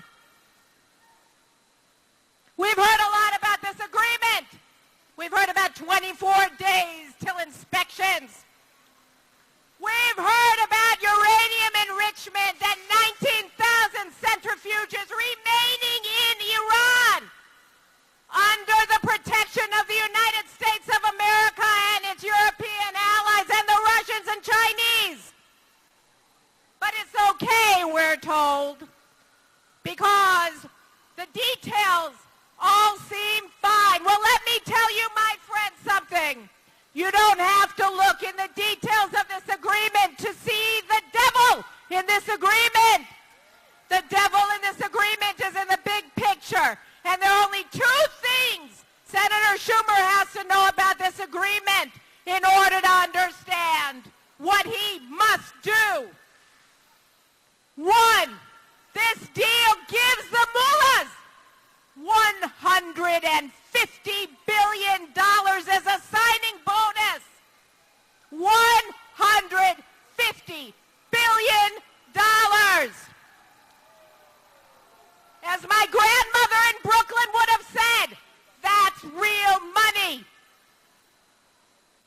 That's real money that you're putting into the hands of murderers, that you're putting into the hands of people who call every single day death to America and stomp on the flag of the United States. That's $150 million that goes to missiles and rockets and anti-tank weapons and suicide vests and, yes, to centrifuges and uranium mined from South America. The other thing you have to know about this deal is that it gives Iran a guaranteed nuclear bomb within 10 years. If Iran doesn't cheat and abides by this agreement in 10 years' time, it can build nuclear weapons at will, and we're not even talking about the prospect of cheating. There are only two things you need to know about this deal. $150 billion in the hands of a terrorist regime, and nuclear bombs in the hands of terrorists who want to destroy this country and kill every single Jew on the face of the planet. So Senator Schumer, Representative Nadler, Representative Engel, what don't you understand? What do you need to study? What is not clear here? Is there a question now of what you must do if you wish to raise your hand in public and say, I am a man of honor? No question. No details. Look at the big picture.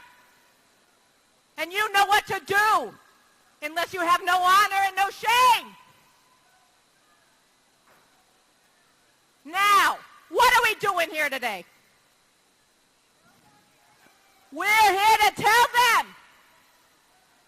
if you have an ounce of shame, if you have an ounce of decency, you will not only vote against this deal, you will talk to all of your friends in the Democratic Party, every single member of the Democratic Congressional Caucus, and you will tell them to vote against it. You will explain to them that you cannot be moral and support this deal. You will tell them that you cannot have honor and support this deal. You will tell them that you cannot claim to care about the security of the United States of America and support this deal, and that you cannot claim to be pro-Israel and support this deal.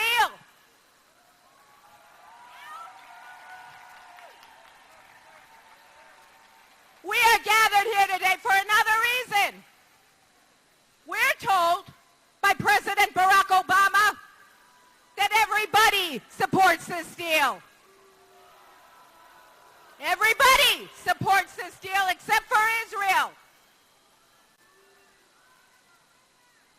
Well, let's tell him something else. Not only do the Israelis not support this deal, and I can tell you for sure the Israelis do not support this deal, but the citizens of the United States of America oppose this deal.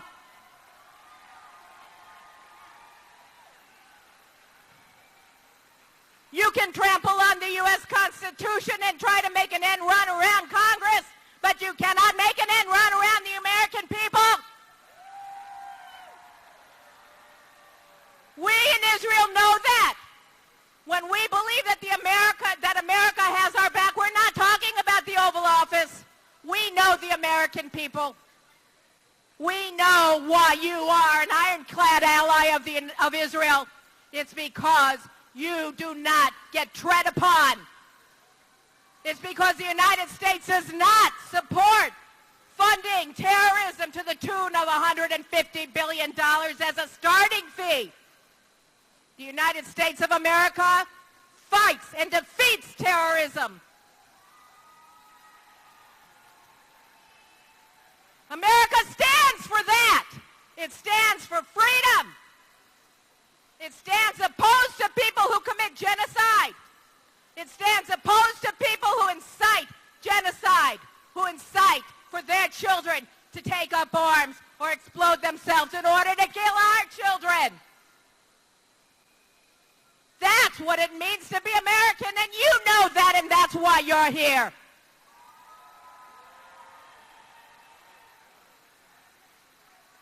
You're here to empower the elected officials of this great country to tell them, we have your back.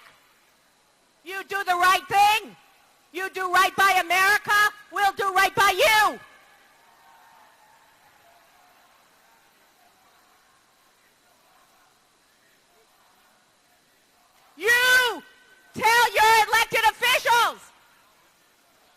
should be strong and of good faith. They have to keep the faith with the promise of the United States of America to stand for free people, to stand by America's friends and allies abroad, and to stand with the U.S. military and the 4,500 GIs who gave their lives in Iraq, and not transfer that country to the control of the Iranians who killed them. You stand with people of honor because America is a country of honor. You stand here because even though this deal has already done great damage, even though the cat is out of the bag, it's possible to stop the damage, to mitigate the damage, to empower the next president of the United States to kill this deal, to correct the damage that's already been done. You stand here today, we all stand here today, to empower the great men and women in the United States Congress and the United States Senate, Republicans and Democrats alike, who understand that not only are the lives of the people of Israel on the line, the lives of the people of the United States of America are on the line. If the single greatest state sponsor of terrorism is allowed to get nuclear weapons, every single one in the United States of America, every single life is in danger, because the Iranians are serious when they say death to America. They're serious. They've been waging war against the United States since 1979. The fact that America has been ignoring it doesn't mean that it hasn't been here. You stand here to oppose this deal because you support the national security of the United States of America.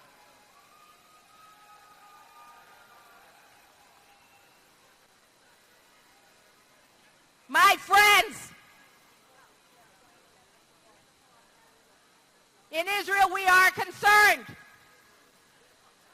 We are distressed by the content of this deal, but we know what the outcome of it will be.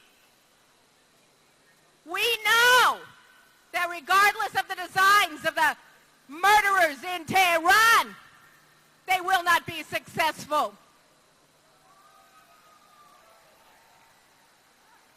But we also know, in the way that every good American mother tells their children as they raise them, God helps those who help themselves. And we're here to make sure. We're here to fulfill our responsibility as free men and women, and to stand up and ensure the security and continuity and strength and morality of the United States of America, just as the Israeli people and every Israeli mother and father stands up to the plate every single day to defy those who want to destroy our country and our people. We are here because we want to show that it isn't just words when we say that the great alliance between the American and Israeli people is the greatest and strongest alliance that the United States has ever known. These words have meaning. And we expect for the lawmakers in the U.S. Congress to give meaning to these words when we say we understand that we share common enemies as well as common values. And we will stand up for our values against our common enemies by doing what? By killing this deal. By killing this deal. So I leave you the way that I came in, with the call to action. Tell your lawmakers, tell your friends, tell the President of the United States to kill this deal. Kill it. Kill this deal to preserve life, to preserve liberty, to preserve freedom. This deal must end. It must be killed. Thank you. God bless America. Am Yisrael Chai.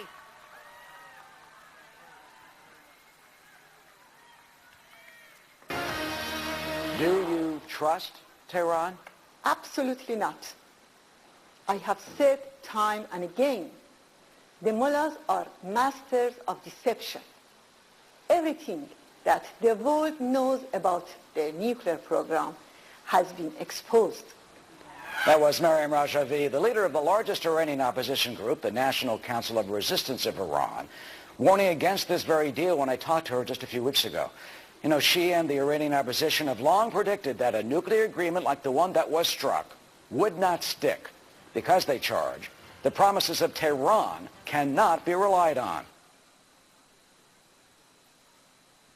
Ladies and gentlemen, I'd ask you to welcome a great New Yorker, the president of the London Center for Policy Research, the founder of the Gallatin School at New York University. Please welcome Herb London. Thank you. It's a great honor to be with you this evening. You are in the battle of your lives. I'm reminded of a story involving a preacher in the South who was giving a lecture or a sermon about the end of days. And he said, ladies and gentlemen, at the end of days there'll be crying and weeping and the gnashing of teeth. An old man sitting in the church that day said, Mr. Preacher, I don't have any teeth. He looked at him and he said, at the end of days, teeth will be provided. You are being provided with teeth this evening. We have a challenge. The challenge is to bite the neck of this deal, to kill it. We have that responsibility. President Rouhani said he had 3 goals in this deal. Number 1, to lift the sanctions. Number 2, to continue the enrichment of uranium. And number 3, to get the record, the historical record, wiped off the Security Council. President Obama gave him all 3 goals. We have a responsibility today. The president has been Orwellian. He has lied to us. We have heard in 2012 there will not be an Iran with nuclear weapons. Yet we find ourselves in a position where Iran will have nuclear weapons. It is our responsibility as citizens of this great country to say no to the president, to say no to Iran, to say no to nuclear weapons, to say no to those who want this deal. That is our goal. Say no. It is a very powerful word, and it's a word that should be heard through the corridors of the Congress. Thank you very much. Thank you, Herb London. Ladies and gentlemen, a man who has done so much for the security of the United States through his research, and so much for this rally to bring us the great speakers who possess the expertise to debunk this debauched and horrible arrangement. To introduce that speaker, please welcome the founder and president of the Gatestone Institute, Nina Rosenwald.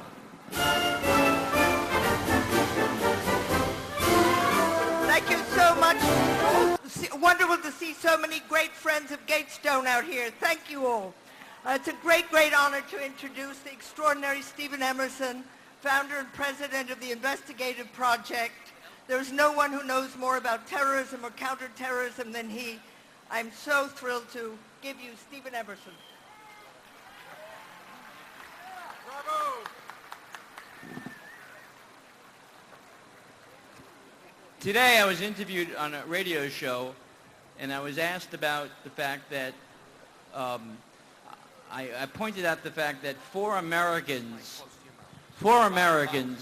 despite 3 years of negotiations with Iran, and despite the fact that the United States had $150 billion of assets and had all this leverage against Iran, the Iranians would not release these 4 Americans, including an American pastor, an American Marine, and an American journalist. And the radio host said, well, if the United States had insisted on that, maybe Iran wouldn't have signed the deal. And I said, well, that would have been great. The reality is this arrangement, this deal with Iran, is the worst negotiation the United States has conducted in history. It is an arrangement that will eviscerate our national security and threaten the very existence of the State of Israel and allies even in Europe, And ultimately, when Iran acquires ballistic missiles, it'll threaten 2/3 of the United States. Will American public wake up, and will Chuck Schumer, the Democratic Party, and the rest of the American Congress wake up and realize this is a danger to our country and cannot be stopped unless they vote to override the presidential veto that is expected to be coming? There is only one answer to this treaty: no, no, no. And if you look at the agreement, the 160 pages, which many people haven't, there are two entities listed. No one has realized what these entities are. They're not related to the Iranian nuclear program. One of them is the Iranian Revolutionary Guards. The other one is the Al-Quds Force. Both entities have been named in U.S. federal indictments, the State Department, and in the Office of Foreign Assets Control as being responsible for the killings of hundreds of Americans and dozens of Israelis over the last 25 years. They have been sued in courts and have had judgments leveled against them for more than $20 billion. And yet, they are being removed from the sanctions list, and ultimately, they will be removed from having been indicted. So this agreement will actually free known terrorists who have killed Americans, Israelis, Europeans, Westerners, and Muslims. An agreement that doesn't give anything to the United States except the fact that it levels the playing field for Iran to dominate the Middle East, equate itself as a superpower, and ultimately become a power that has the ability to destroy all of its neighbors in the Middle East. Its terrorist ability, through the billions of dollars to Hezbollah, to Islamic Jihad, through Hamas, is only going to be enriched over the next 6 months to a year to 6 months. Its ability to acquire weapons due to the lifting of the embargo. I think people have to realize the nature of how this arrangement has come about. The wholesale appeasement by the Obama administration to the government of Iran, which is the most evil regime in the world today, rivaling that of Nazi Germany, has to be told, and we have to say it loud and clear. We will not forgive and we will not forget. And to every congressman, to every senator, we will be on your tail for every single day till the vote comes, for the first vote and the second vote for the next 60 days, until you vote to override this deal and kill this arrangement. The president in 2009, when he was running for re-election, said three things. He said, one, I will not allow Iran to get a nuclear bomb. He said, two, all options are on the table, a diplomatic euphemism for a military strike. And three, no deal is better than a bad deal. Well, all three were lies. All three of them he went back on. And since that time, we have a bad deal. Iran gets the bomb, and there's no military capability anymore to deter Iran. So now we have a situation that unless Congress acts, I believe ultimately is going to be left up to a military strike to take out the Iranian capabilities to take out the world. If we don't take out Iran, they will take out us. And if the United States government, which is comprised of you, not Obama, not his Secretary of State, not his administration, not of Congress. It's the American people that decide. And it's up to you to force your representatives, your congressmen, your senators to say no, no, no. Because if you don't, your children will never forgive you for not protecting this country from a Holocaust and not protecting the state of Israel from a Holocaust that will occur assuredly just as it did 70 years ago. So you have a responsibility to do something. Rarely in our lives do we have an opportunity to change history. Now is the time to do it, and it's your responsibility, all of ours. Go do it. Thank you. I want you to know for 25 years, this man has really sacrificed, as we would say, his gesund. The investigative project on terrorism should be in your minds. He does a great job. He advises law enforcement authorities. A lot of the good, important things that they know to keep us safe comes from Steve Emerson. And it comes from some other people that you'll hear from soon, but it also comes from Steve Emerson at the investigative project on terrorism. I'm pleased to introduce to you a great American who served in the Congress for 18 years representing Michigan's 2nd Congressional District. His specialties include national security, international relations, and countering global Islamist terror and cybersecurity. Please welcome former Congressman Pete Hoekstra. Great, thank you. Thank you. Thank you for being here tonight.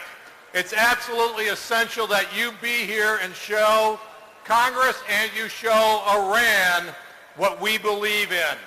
We stand today united as Americans, not as Republicans or Democrats, but we stand united as Americans. We stand united believing that America is a force for good and not for evil in the world. We stand united in believing that this is a bad agreement for America and the rest of the world. And we stand united knowing that America is strong, and in our history, when we see evil, we will confront it, contain it, and we will defeat it.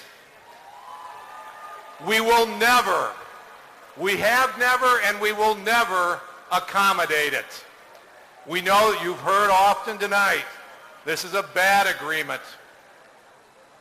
We know it's in a good agreement, and people in this president say, but it's all we could get.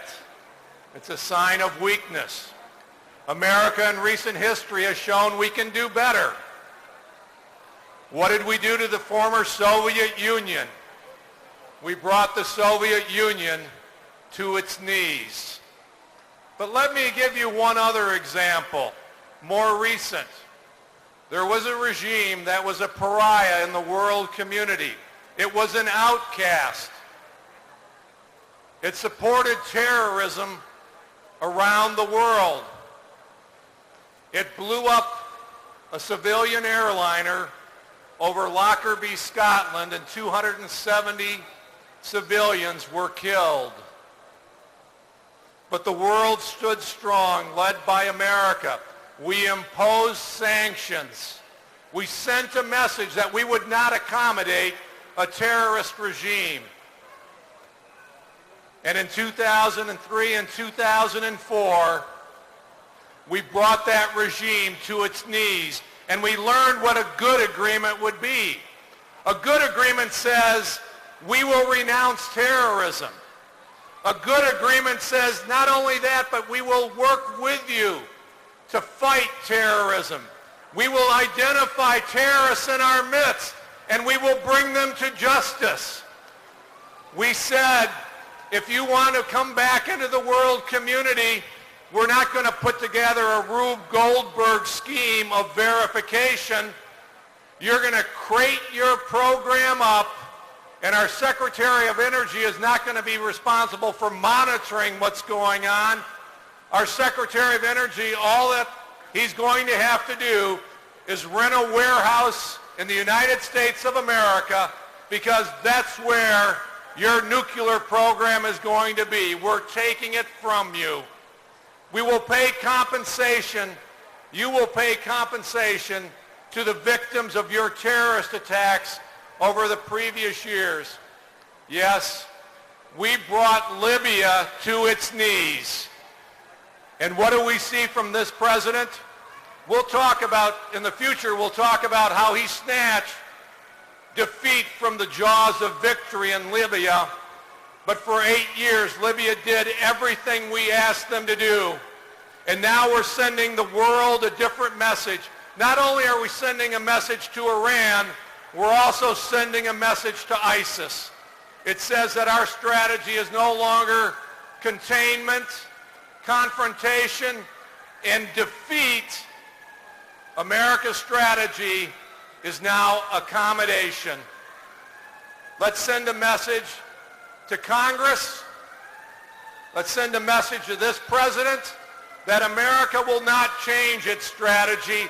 We want an America that wants confrontation, containment, and ultimately the defeat of evil, whether it is Iran or whether it is ISIS. America is a winner. We will never accommodate evil in this world, and we never will accommodate it and allow Iran to have a nuclear weapon. Send that message to Washington. Send that message to the rest of the world, and we will win again. Thank you very much. The Iran nuclear deal. Good deal or bad deal? Iran keeps their nuclear facilities. Military sites can go uninspected. Restrictions end after 10 years. Then Iran could build a nuclear weapon in 2 months. Iran has violated 20 international agreements and is the leading state sponsor of terrorism. Congress should reject a bad deal. We need a better deal. Ladies and gentlemen, the largest rally in Times Square. There's been a lot of talk about Chuck Schumer, and I have to tell you something. Chuck Schumer is going to go down in Jewish history. Chuck Schumer is going to be well known for a long, long time. We just don't know whether he's going to be Queen Esther or he's going to be Haman. It's up to Chuck Schumer now to stand up and tell us what is his position. You can go onto the website stopiranrally.org. You can read the agreement for yourself. I want to tell you one of the things that are on that's in that agreement. Top Iranian Revolutionary Guard commanders and Quds Force terrorists are removed from the sanctions list. This includes Qassem Soleimani, leader of Iran's campaign against U.S. soldiers in Iraq. There's blood on his hands. And Ahmed Vahadi, mastermind of the 1994 Jewish Community Center bombing in Argentina that killed 85 people. This agreement must go. This agreement must go. I ask you all to start a chant. This agreement must go. This agreement must go. I can't hear you.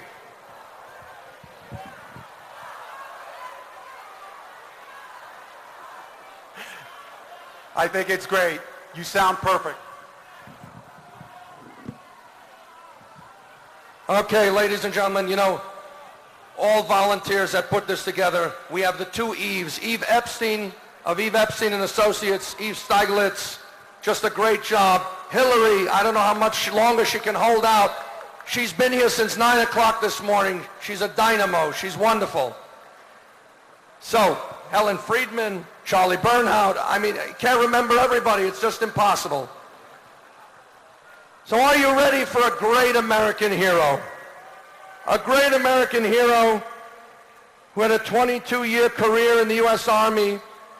Lieutenant Colonel Alan West served in combat zones in Operation Desert Storm, Operation Iraqi Freedom.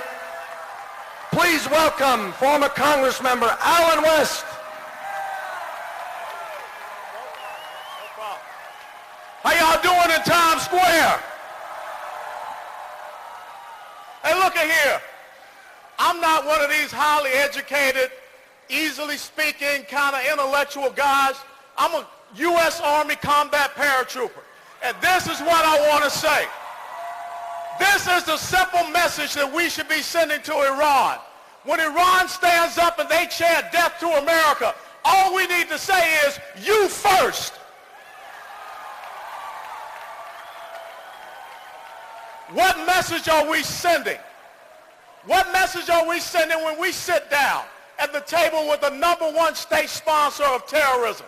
What message are we sending when we sit down with a country that is holding 4 Americans hostage? No different from the last time we had a weakling in the White House when we had 53 Americans being held hostage. What message do we send when we create this false narrative about either we sign this piece of paper that just the same meant nothing to Adolf Hitler, it means nothing to the Ayatollahs, or the only other alternative is to go to war? Well, let me tell you something. The United States of America is about victors. The United States of America is about champions. The United States of America does not surrender to a bunch of black-robed, crazed clerics that want to see us destroyed.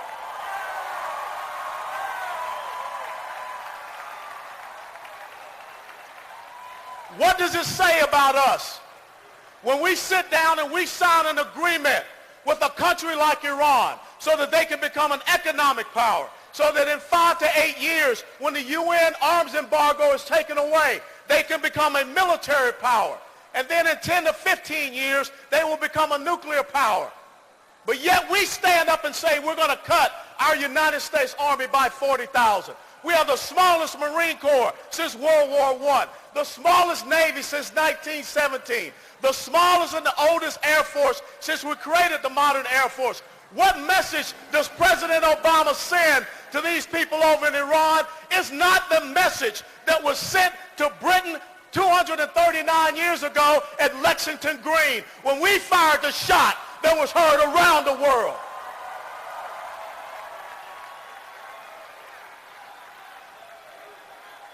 What message does it say to radical Islamic terrorists when we have people that go and kill our unarmed men and women at recruiting stations, at reserve component stations here in the United States of America, and we can't figure out if the kid was depressed, if the kid was on drugs? Well, hell no, he was a dadgum terrorist. That's what he was.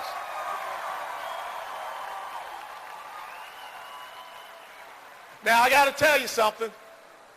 I got to hurry up and get off this stage because I got to go to a fundraiser and a Broadway show. What type of commander-in-chief do you have when Americans have lost their lives on our soil, and it's more important to come up here and take in a play than go to Chattanooga, Tennessee and lower the flag half-mast over the White House?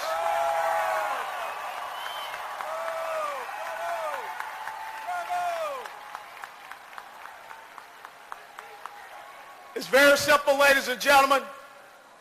Alexander the Great had a fantastic quote, and he said, "I would not fear an army of lions if they were led by sheep, but I would fear an army of sheep if they were to be led by a lion." This great nation is a nation of lions that is currently being led by the greatest of sheep that we have ever seen in our 239 years of existence.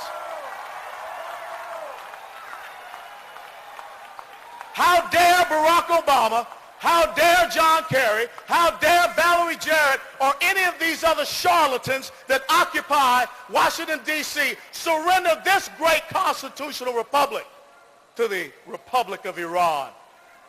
Ladies and gentlemen, it was said in December 1775 by Thomas Paine that these are the times that try men's souls, that the sunshine patriot and the summer soldier will shrink from his duties.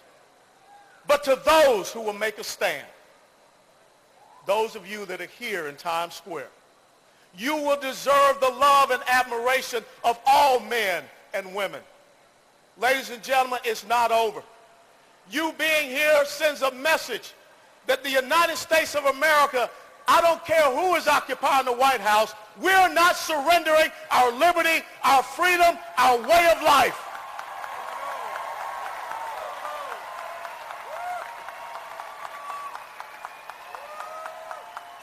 I want President Barack Obama to know one thing. You may say that you have done something that no one else has ever done. You know why no one else has ever done it? Because it's a damn stupid thing that you just did.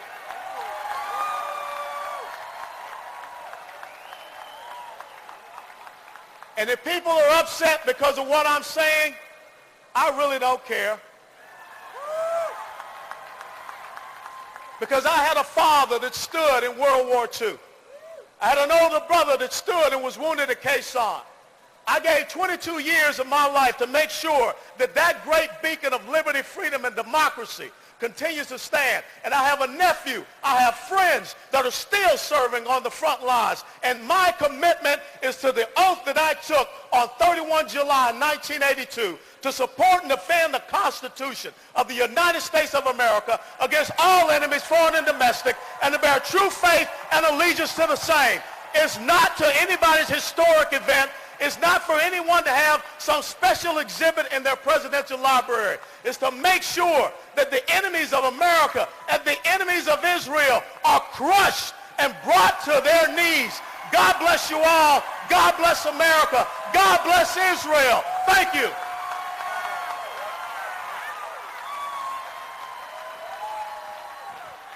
How sad it is when you hear something like that and remember who's sitting at 1600 Pennsylvania Avenue. How sad it is.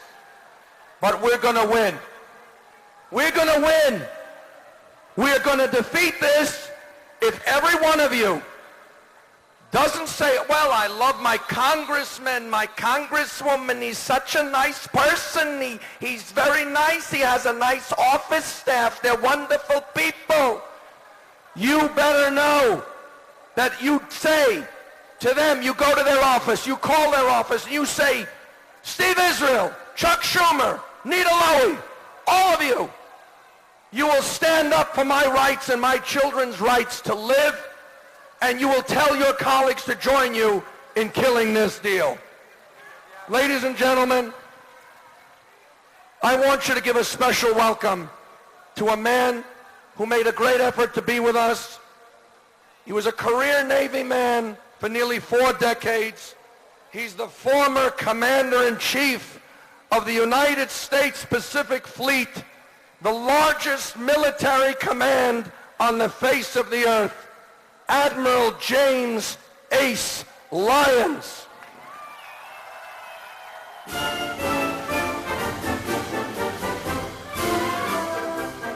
Well, thank you very much. I got to say, by your presence here tonight, you said it all. You understand. Houston, we have a problem.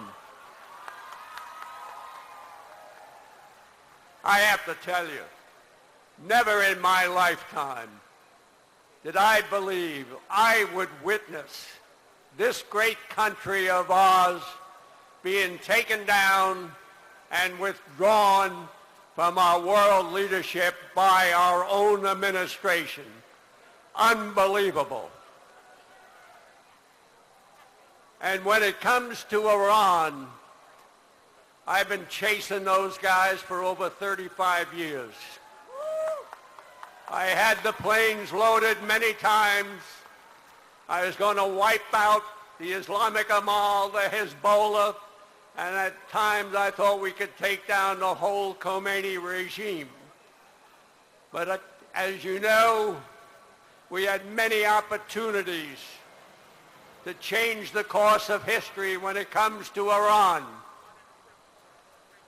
But it didn't matter whether it was a Republican or Democratic administration, they all failed. And they failed because we were sabotaged from within. And this agreement is another example of sabotage within. It is a total sellout. Of course, that doesn't bother the likes of Secretary Kerry because this is the second time he's sold out his country.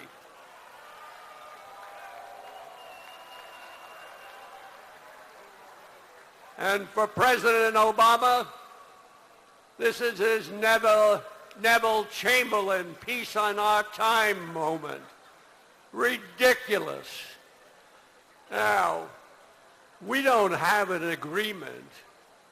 What we have are terms of surrender. We guarantee Iran will have a nuclear weapon capability, and just as important, we guarantee they will have the most modern conventional weapons which could jeopardize our position in the Persian Gulf. Now, I've always said these negotiations were a sham. And I want to take you back to when President Obama was candidate Obama in the summer of 2008. And according to Michael Ledeen, he opened up a secret communication channel to the evil Khomeini regime. And that secret channel was Ambassador William G. Miller, who spoke fluent Farsi and served in our embassy there.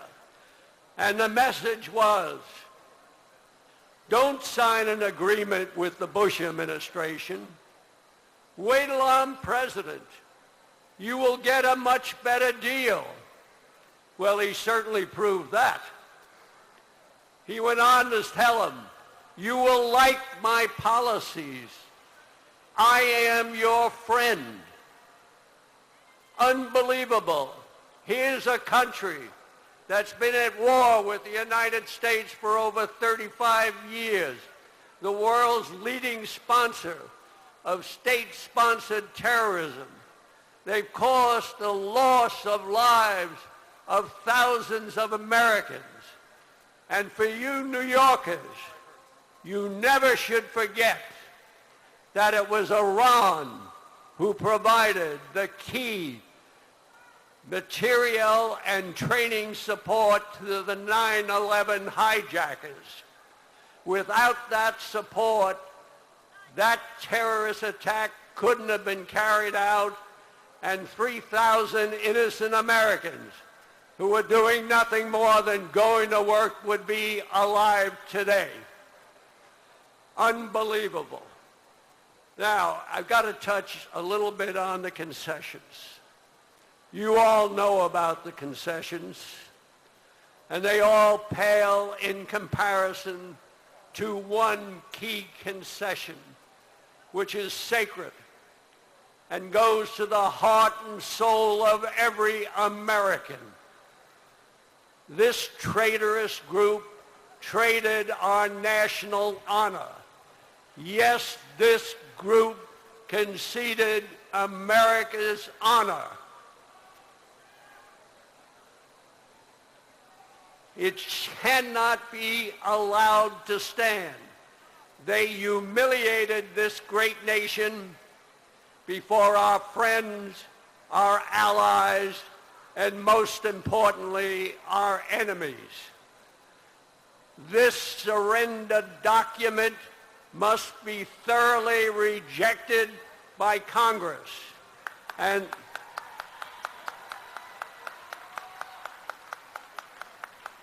then Congress must exercise its authority to start impeaching executive officials, starting with Secretary Kerry and following President Obama for his illegal and unconstitutional acts. I have to tell you one thing. There's only one sure way to prevent Iran from getting a nuclear weapon capability, and that's with a military strike, and you can take that to the bank. It's great to be with you. God bless America.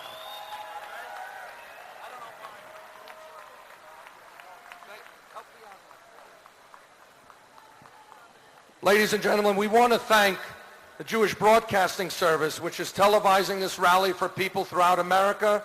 The rally will be seen tomorrow night at 7 and again Sunday afternoon at 1. We also want to thank, I can't remember everyone, Dr. Paul Brody, who did so much for this rally, so many others. We want to thank the famous Dr. Marvin Belsky. Ladies and gentlemen, Claire Lopez, brilliant woman, the Vice President for Research and Policy Analysis at the Center for Security Policy, a senior fellow at the London Center for Policy Research, so many other credentials. Please welcome former CIA operative Claire Lopez.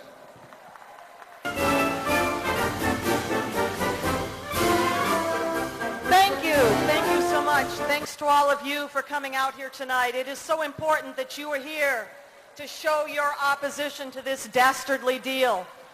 Almost 14 years ago, not very far from where we stand here tonight, and at the Pentagon, and on a plane full of heroes over Pennsylvania, America was attacked by Islamic jihadist enemies.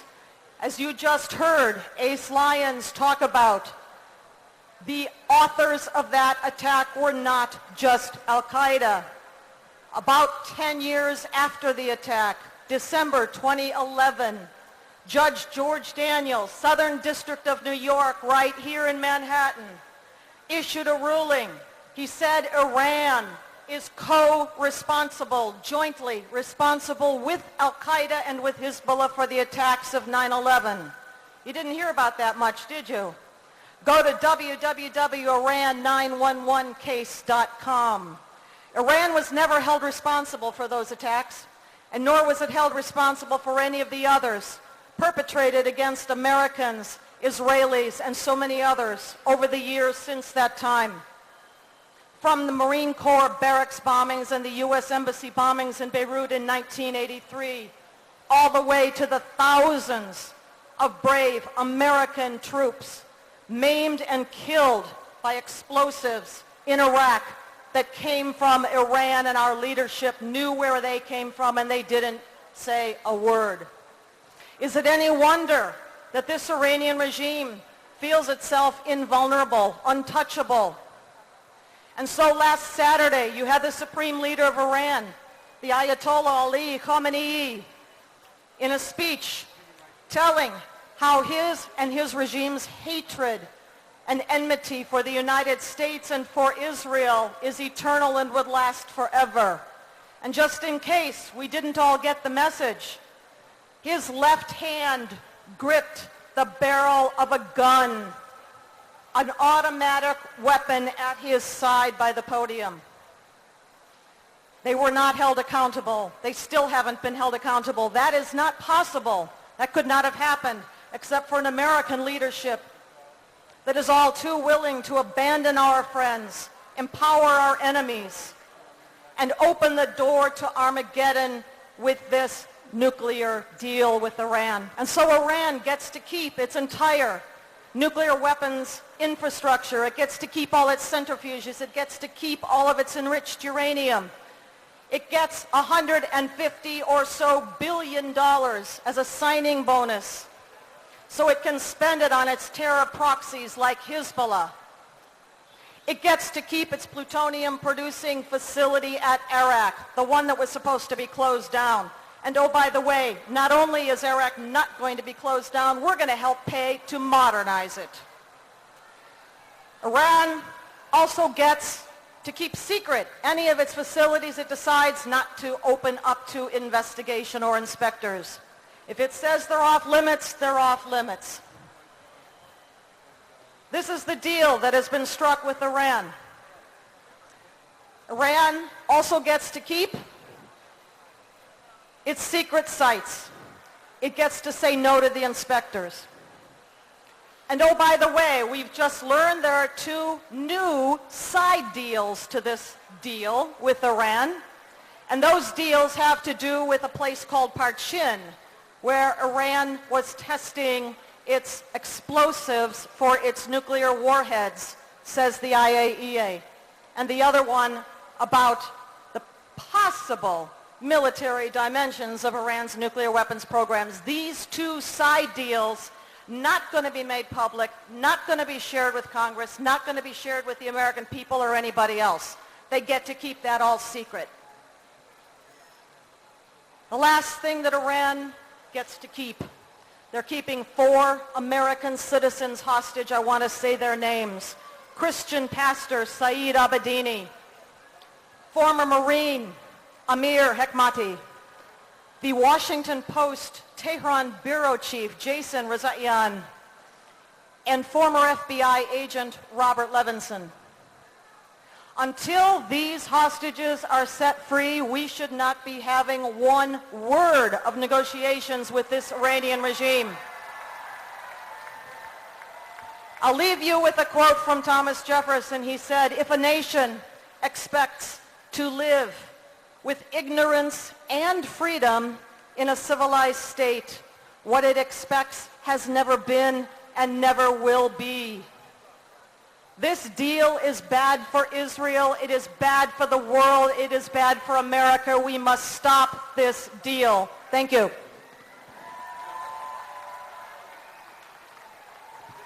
I want to recognize a great human rights scholar, President of Human Rights Voices, Ann Bayevsky. Rabbi Shmuley Boteach is with us. Rabbi Shlosh and Rabbi Joe Potasnik of the New York Board of Rabbis. I want to make sure from earlier when we all discussed this matter that you understand that if Senator Schumer wants to kill the deal, he will be a great American hero. Because we know if he tells your senators, Blumenthal, Booker, Gillibrand, by the way, has anyone seen Kirsten Gillibrand in the last year? I don't even know what the heck happened to her. She seems to have disappeared altogether. It's like we only have one senator. But if Senator Schumer wants to kill this deal, he will stand up and give the following speech. He will say, "Ladies and gentlemen, I have decided that my greatest yearning was to be the Democratic leader of this House. But before that, I must vote my conscience. And I demand of you what you demanded of me when I sided with you on so many important issues like apartheid and civil rights and farm bills. And I want you to kill this deal. Because if you don't kill this deal, Senator Schumer, how many of you vowed to kill Schumer's career? Kill the deal or kill your career. Kill the deal or kill your career. Kill your deal or kill the career." Ladies and gentlemen, we're privileged to have a great military analyst on television and radio, guest lecturer on national security, international political and economic issues, strategic planning, and the global war against radical Islam and other threats to America.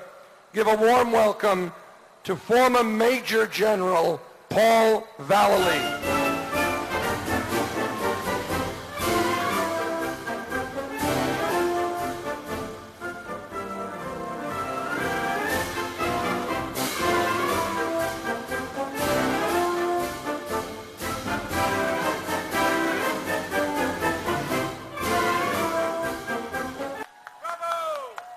Wow, ladies and gentlemen. Listen, I guess they saved the best speakers for last. That's the only thing I can tell you, but we've got a few more after myself. But what a crowd here today. I'm proud of you for standing up for America and taking the time to listen. You know, there are moments in history that have changed the events of the world, and if you study history, you can go through all of those. This is a game-changing experience. This is a game changer, what's happening right now. I can tell you I've been into the Middle East 5 times in the last 2.5 years. I led a covert operation into Syria with 400 men, and you can see it on YouTube. At 73. And I'll tell you, people, a warrior will fall on his sword for you and you and you.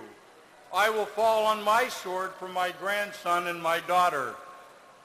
That's what warriors do. As General MacArthur said, there's no substitute for victory. And we need victory in this country again. We need warriors to take charge and lead us to victory. And when we have a threat, you can count on our military in the end that are going to provide the security to America that we need. I am tired of the deception. I'm tired of the lies that come out of the White House and our government.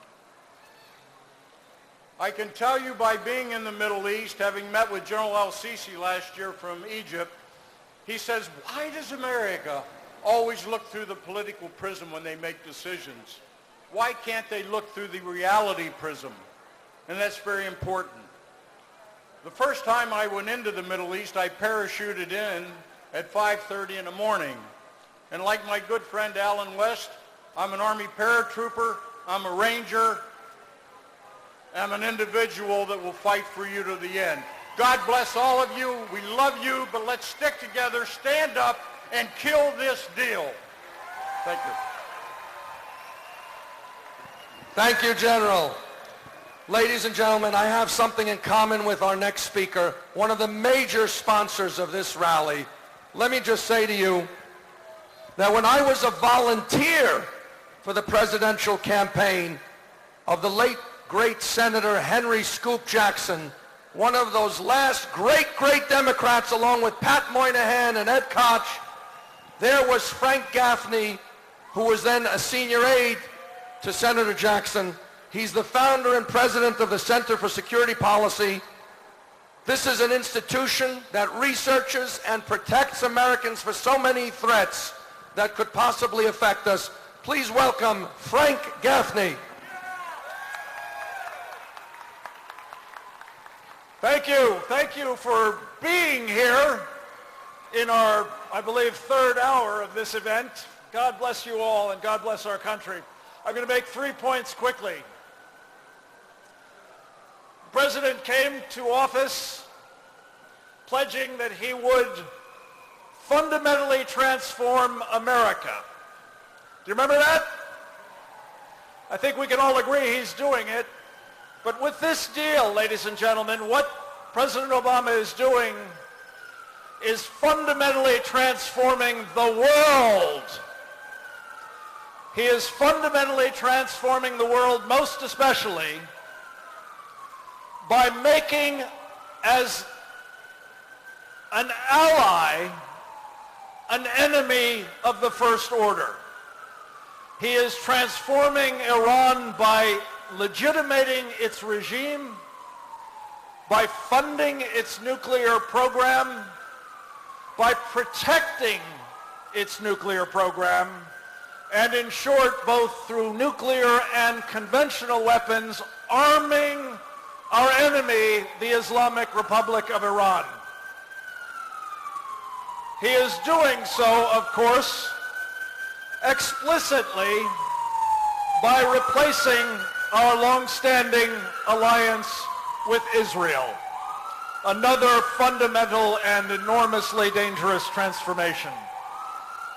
The second major point I want to leave you with, many of our previous speakers have spoken to this question.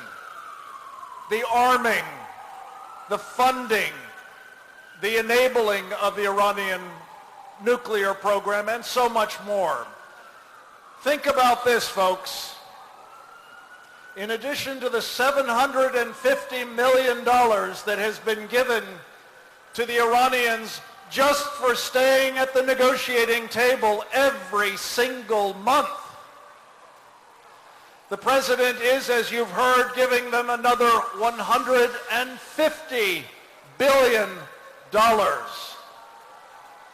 On top of that, it's estimated that the value of the business investments and the sale of oil will translate into $600 billion.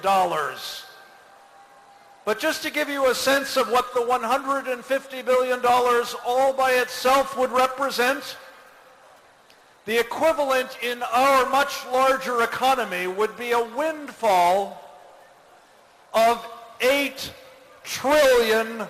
$8 trillion.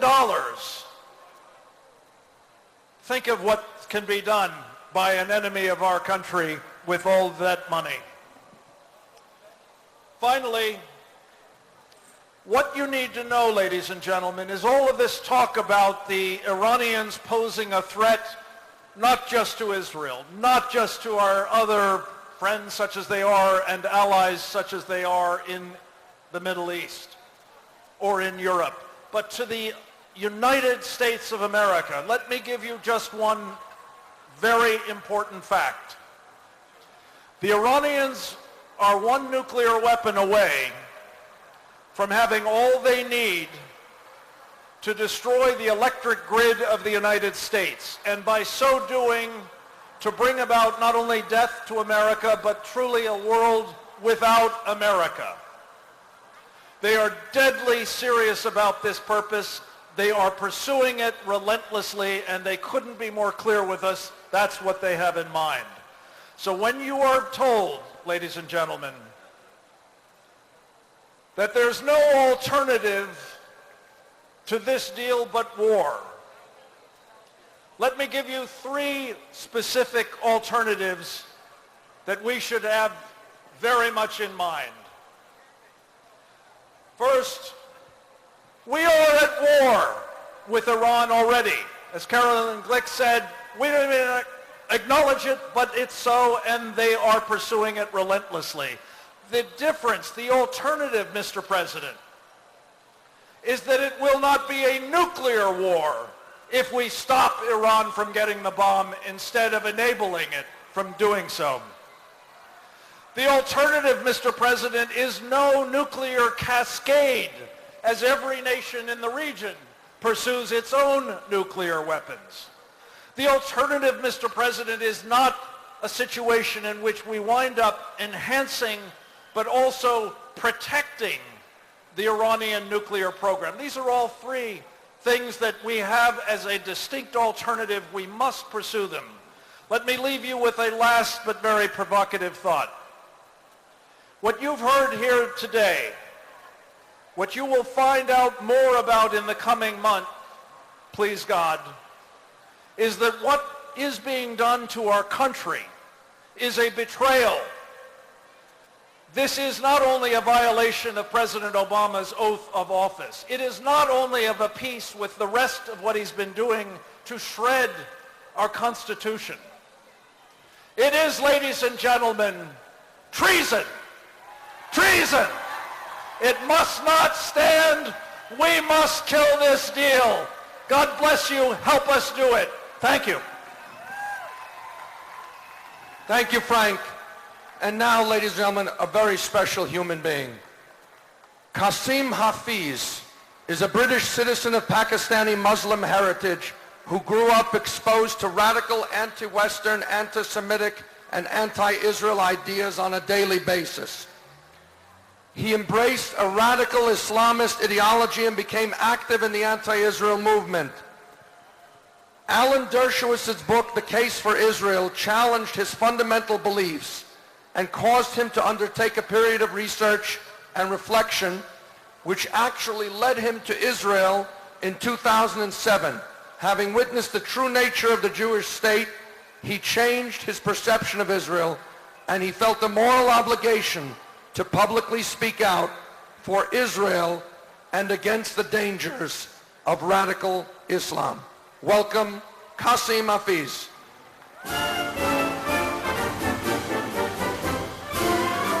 Okay, so as you heard, I was a Muslim extremist, and at my very height, my focus, my obsession was with harming Israel and America. Let me just point out, I'm not an extremist anymore. Before we have a mass exodus. Look, why is that significant? What has that got to do with the Iran deal? My extremism, when it was at its height, 3 years. 3 years I was exposed to the most radical and extreme propaganda. And within those 3 years, I was determined. After those 3 years of being obsessed with this radical Islamism, I knew that I wanted to commit an act of terrorism. I wanted to harm innocent Americans and innocent Israelis. Just 3 years.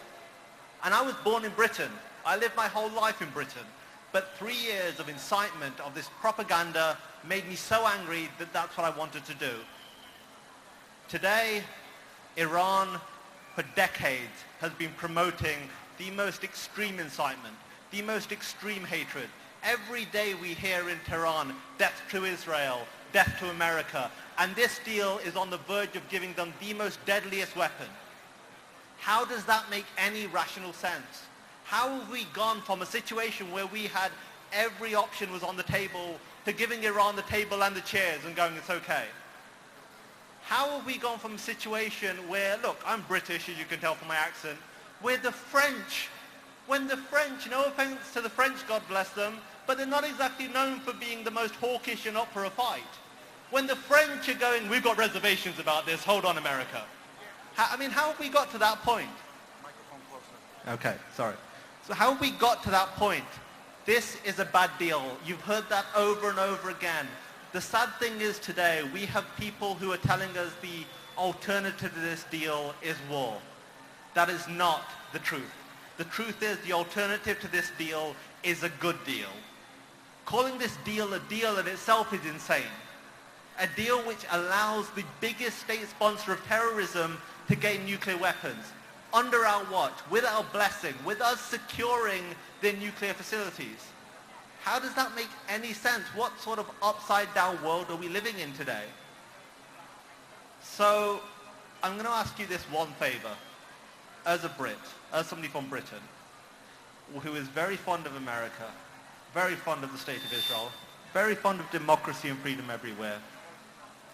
When the Ayatollahs in Iran, when they chant death to America, they don't distinguish between Republicans and Democrats. They don't distinguish between conservatives and liberals. They say death to America. This is a bipartisan issue. This is an issue for all Americans. This is an issue for the whole world. I don't vote in America because I'm not an American citizen, but I implore you, the President of the United States, the Secretary of State do not have the right to jeopardize the freedom and security of the whole world. Because you have people who are saying, well, look, okay, if Iran gets nuclear weapons, how's it going to harm America? They don't have intercontinental ballistic missiles. Yet they don't. Are we already forgetting this week we commemorated the Armia bombing in Buenos Aires, which Iran was directly implicated in? Murdering Jews in Argentina. Iran is, and I'm reiterating the same fact, the world's biggest state sponsor of terrorism. And I'm telling you this from a personal point of view, from somebody who was an Islamic fundamentalist, a radical and extreme who wanted to kill people based on a delusional ideology. When they tell you they want to kill you, they mean it. You have a responsibility. You have a responsibility to yourselves, to your grandchildren, to history, because we don't want to be a generation who look back and go, we let this happen on our watch. For those people who are going, it's too late. For those people who are saying there's nothing we can do, the Israeli national anthem has a line in it. All hope is not lost. Od lo avda tikvotenu. All hope is not lost. We can change this. We can make enough noise. Every single person here tonight is sending a clear message. And let them hear it in Congress. Let them hear it in the White House. We do not support this deal. We will not remain silent. God bless America. I'm Israel Chai. Thank you very much. Thank you so much. Thank you so much. We want to thank Laura Cardoza-Moore, representing Proclaiming Justice to the Nations, all the way from Nashville, Tennessee. She's here with us. And now please welcome a great American actor. You know him from the French Connection, from the one-man show LaGuardia. Great supporting actor, great actor in his own right, Tony Lo Bianco. Thank you so much. Can you imagine, after all you've heard tonight about this situation, that we would negotiate with these terrorists, these enemies of the world? Ladies and gentlemen, the furor over the Iranian nuclear agreement is a tragedy not only for this country and Israel, but for the entire world. This is not a Democrat or Republican issue. This is a nonpartisan issue. This agreement will start a nuclear race in the Middle East. Iran's Arab neighbors and Turkey will likely decide they need enriching their own uranium. And just figure out how much that is going to cost us to persuade them not to do so. Our purpose for the negotiations was to make sure that Iran never had the possibility of making a nuclear weapon of mass destruction. This agreement, even if it was adhered to by Iran, which history has shown they break every contract, is temporary. Eventually the freeze of uranium will go away and they will use that uranium to build a nuclear bomb. At the signing of the Iranian nuclear deal, the people of Iran were dancing in the streets, shouting death to America, death to Israel, in celebration of their victory. It was condoned by and agreed to by the Ayatollah, who stated that Iran will never change their intentions. Do we have a better teacher than history? In 1979, the Iranians took over the U.S. Embassy, holding 52 hostages for 444 days. They did not release them until January 20th, 1981, the day Ronald Reagan took office as President of the United States. And since then, we have been living year after year under attack by radical Islamic terrorists, and this is an undeclared war. So why are we here today? Because we know that something is terribly wrong. It has been our policy not to negotiate with terrorists. So in March, this administration took Iran and Hezbollah off the terrorist list so they can negotiate with them. But as you know, a rose by any other name is still a rose. And what brought Iran to talks? The sanctions. So instead of increasing the sanctions, putting Iran in a weakened negotiating posture, this administration removed the sanctions and paid them millions of American dollars to sit down and talk with them. Do you believe that negotiating with a position of weakness is good for America? As the talks continue going nowhere, we kept releasing funds and assisting to Iran. Each time they got up from the table, we gave them billions of dollars. And at the end, over $140 billion was released to the Ayatollah. Yes, okay. Well, ladies and gentlemen, you have heard all what you had to hear tonight from so many people. I am just going to say, please, make sure that you contact your congressmen, your senators, and make them understand that this deal is death to America. Please email, write, or call your congressman today and urge them to vote no to this deal for the sake of our children, your children, and the future of America. Let your voice be heard. This Iranian nuclear agreement does not protect the American people or the world. Thank you very much. All right, listen, ladies and gentlemen. The police were gracious enough to extend us to 8:30. Our permit originally was to 7:30. So since we only have about 6 minutes left, we're inviting up our last three speakers in tandem to each speak for 2 minutes. We're really sorry for this. but some people went on overtime. There's little we could do about it. Our last three speakers are Richard Kemp. Now, this is a man who speaks truth to power. He has spent his whole life, most of his life, fighting terrorism and insurgency. He's a writer, a prolific journalist, media commentator. We're going to hear from the great Richard Kemp. We're going to hear from David Bragg, representing Christians United for Israel, which you know is led by the great Pastor Hagee in San Antonio. And finally, Genevieve Woods, who is a scholar at the Heritage Foundation. Let's welcome Richard, David, and Genevieve.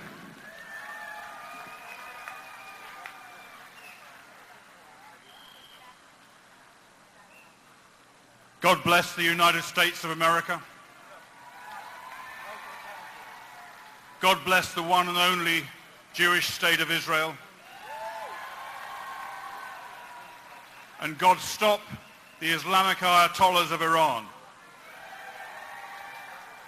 Ladies and gentlemen, I have fought around the world in the British Army alongside our brave American allies, including in Iraq and Afghanistan, where the Iranians have killed over 1,000 Americans in the last 10 years.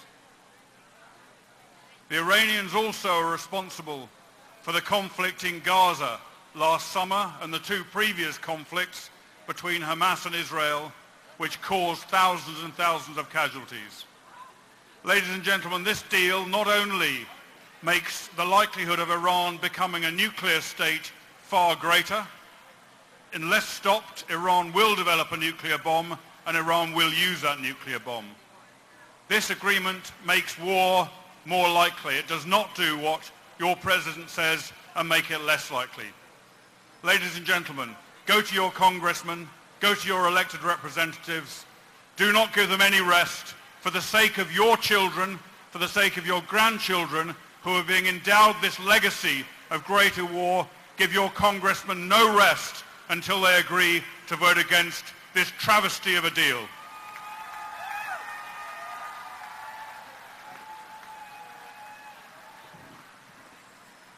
Thank you everyone for staying this long and this late. More than your numbers, your patience speaks volumes. God bless you. I am going to cut right to my conclusion. After World War I, a lot of observers of Britain and European civilization realized that something was changing and changing for the worst. That war took 6,000 lives on average every day. And it was a war that lasted for over 1,500 days. You better believe people were tired of war. But in their being tired of war, they failed to recognize and respond to the threats emerging around them. And as they turned aside their gaze, as they ignored, as they put their heads in the sand, an Englishman named Winston Churchill looked on helplessly and said, "You have a choice between dishonor and war. You've chosen dishonor and you shall have war." Another man, looking at the wreck of European civilization, the loss of European will, wrote a poem called The Hollow Men. And the poem reminds me of nothing so much as those who claim to be leading us today. They are hollow men. They are empty suits. And he closes this poem with lines that are the most famous lines in American poetry. Lines I never understood until this moment. This is the end of the song, The Hollow Men. The poem, The Hollow Men, about hollow leaders, ends with these words. This is the way the world ends. This is the way the world ends. This is the way the world ends. Not with a bang, but with a whimper. Ladies and gentlemen, it's not too late.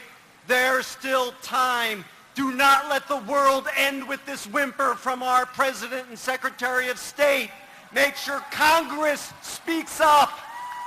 Be bold, be brave, be loud.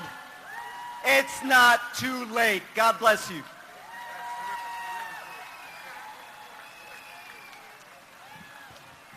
Good evening. Ladies and gentlemen, I'm Genevieve Wood of the Heritage Foundation. We are based in Washington, D.C. on Capitol Hill. We spend day in, day out making sure members of Congress, your elected officials, know what's going on and know what's wrong with this deal. But you very well know that most politicians, including Chuck Schumer and all those that have been named here tonight, rarely see the light until they feel the heat. Ladies and gentlemen, you are that heat. Nothing scares a politician more than an informed electorate. People who know what's going on, and you all know what is going on. You know this deal is bad. You know this is going to put more pockets into the money of the Iranian regime to give to their terrorist friends like Hamas and Hezbollah. You know that this is going to let Iran continue to build their ballistic missile program. You know all that. You all have heard from Washington tonight.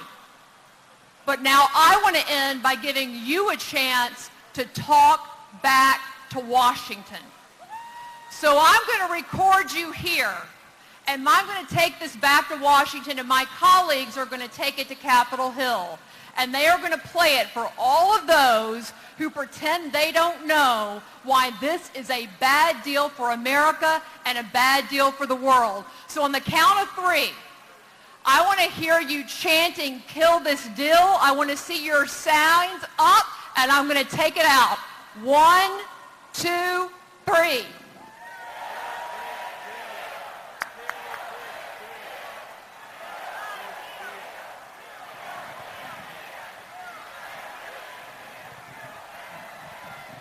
Thank you, NYPD. May God bless you and keep you. And listen, you all know what to do. Good night. Shut down PA, shut down PA.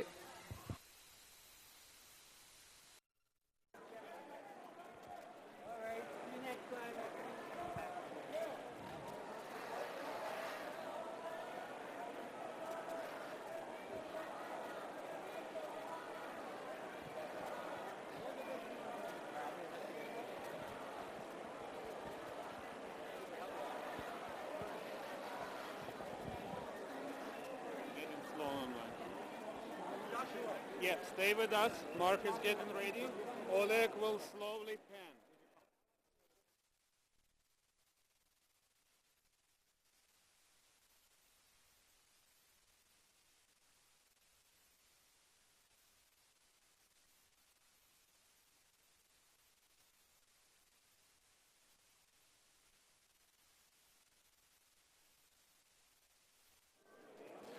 So there you have it. The rally to stop Iran and to encourage the United States Congress to vote against the Iran nuclear accord. 10,000 people, we're told. Oops, sorry, I apologize, sir. By the way, many people are now just kind of moseying out of here, but we were told that this is the single largest rally ever held in the history of Times Square. I don't believe that's exactly correct, because after World War II, there was an incredible rally just down the street in more of 42nd Street. But it may have be that between 42nd and 41st and 40th down here, 10,000 people, that's what they estimate, 10,000 people were here, and it may be the largest rally, certainly in recent times, or in this area of Times Square. And the rally had it's interesting. It almost had a festive quality to it. People were very happy to be here. And I listened to all of the speeches. I've been able to speak to individuals after they came off the stage, after they were at the podium. Hopefully you'll be able to see some of those interviews later on. But what you sensed here was, in this gathering, there was an overwhelming feeling that the Iran nuclear deal is a terrible one that will in fact lead to Iran's becoming a nuclear weapon state. One thing that should be said, there was a certain tone to some of the speakers. Some of them, by the way, I thought were out of this world. And when they spoke, they kept their remarks within a certain kind of degree of decorum and even respect. There were some people here, however, where the rhetoric, I felt, went over the top, and that in some way you were attacking individuals on a personal basis in a way that was, for me, in some instances, problematic. At the same time, what this rally reminds us all about, what it's reminiscent of, are the rallies that were held outside the Jewish establishment in the late 30s, early 40s, when the Jewish community here in New York did in fact try to rally support against Hitler, against Nazi Germany, and to raise the consciousness of what was happening to European Jewry and the Holocaust. And there are many people who feel, in retrospect, the Jewish establishment did not give enough energy, time, importance, did not make it enough of a public cause at a time when, European Jewry was being literally annihilated. And there are people today who feel that we're in the same situation today, that what we don't want to have happen is that a major damage be done to the world, if not to Israel as a whole, but really it's to the world, if a state like Iran, which everyone seems to agree is the principal sponsor of terrorism around the world, if Iran develops a nuclear weapon. And the people here, speaker after speaker, all had one theme. The deal that is right now on the table, the deal of the P5+1, the deal that is being promoted by President Obama, in fact, what it does is pave the way for Iran to one day get a nuclear weapon. The president goes on American television and says that's not true, that we misunderstand, that there are many, many details involved in this deal which will prevent Iran from getting a nuclear weapon. What I am concerned with, and I'm hoping there are those of you watching right now on JBS that you will agree with me, I haven't heard a substantive debate between someone who really believes this is a good deal and someone who feels it's a bad deal. So that's what we're going to try to do. We're going to try to find a spokesperson or spokespersons on both sides of the issue. I want them to sit at the table. I want to moderate a discussion or a debate between them, because very often we become swept up with whatever community that we're a part of. At the moment, there is a serious feeling within a major portion of the Jewish world that this is a disastrous deal. At the same time, there are people who really believe that this deal is not simply the best deal we could have gotten, but that it is a deal that will accomplish what the president has promised the American people: Iran will never get a nuclear weapon. But that's what you saw today here live on JBS. Do I have someone? I don't know this man. I need somebody I know, but I apologize. It's been thrilling for us to be able to bring to you this rally from Times Square live, from all the speakers and all the individuals and all the rhetoric and all of the insight. And again, there was a certain degree of excitement and wonder here that was very, very exciting. So, by the way, there are lovely people here, including Judy Friedman.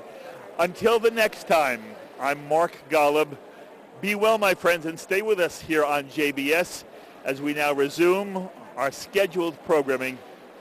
JBS, expanding Jewish understanding, celebrating all things Jewish. Be well, my friends. You've been watching JBS's exclusive television coverage of the Stop Iran Now Rally for Peace Through Strength for America and for Humanity. We hope you enjoyed it. We would be pleased to send a complimentary DVD of this program to anyone who wishes to support JBS, the Jewish Broadcasting Service, with a tax-deductible gift of $36, double chai or more, to the nonprofit organization Jewish Education in Media. Simply visit the JBS homepage and click on the Donate button to make a donation by PayPal or your credit card. And please indicate the program for which you would like a DVD. Or you can send your tax-deductible check made out to Jem, Post Office Box 180, Riverdale Station, Bronx, New York 10471. And again, please remember to indicate which program you would like to receive with our compliments. And we thank you for your kind support.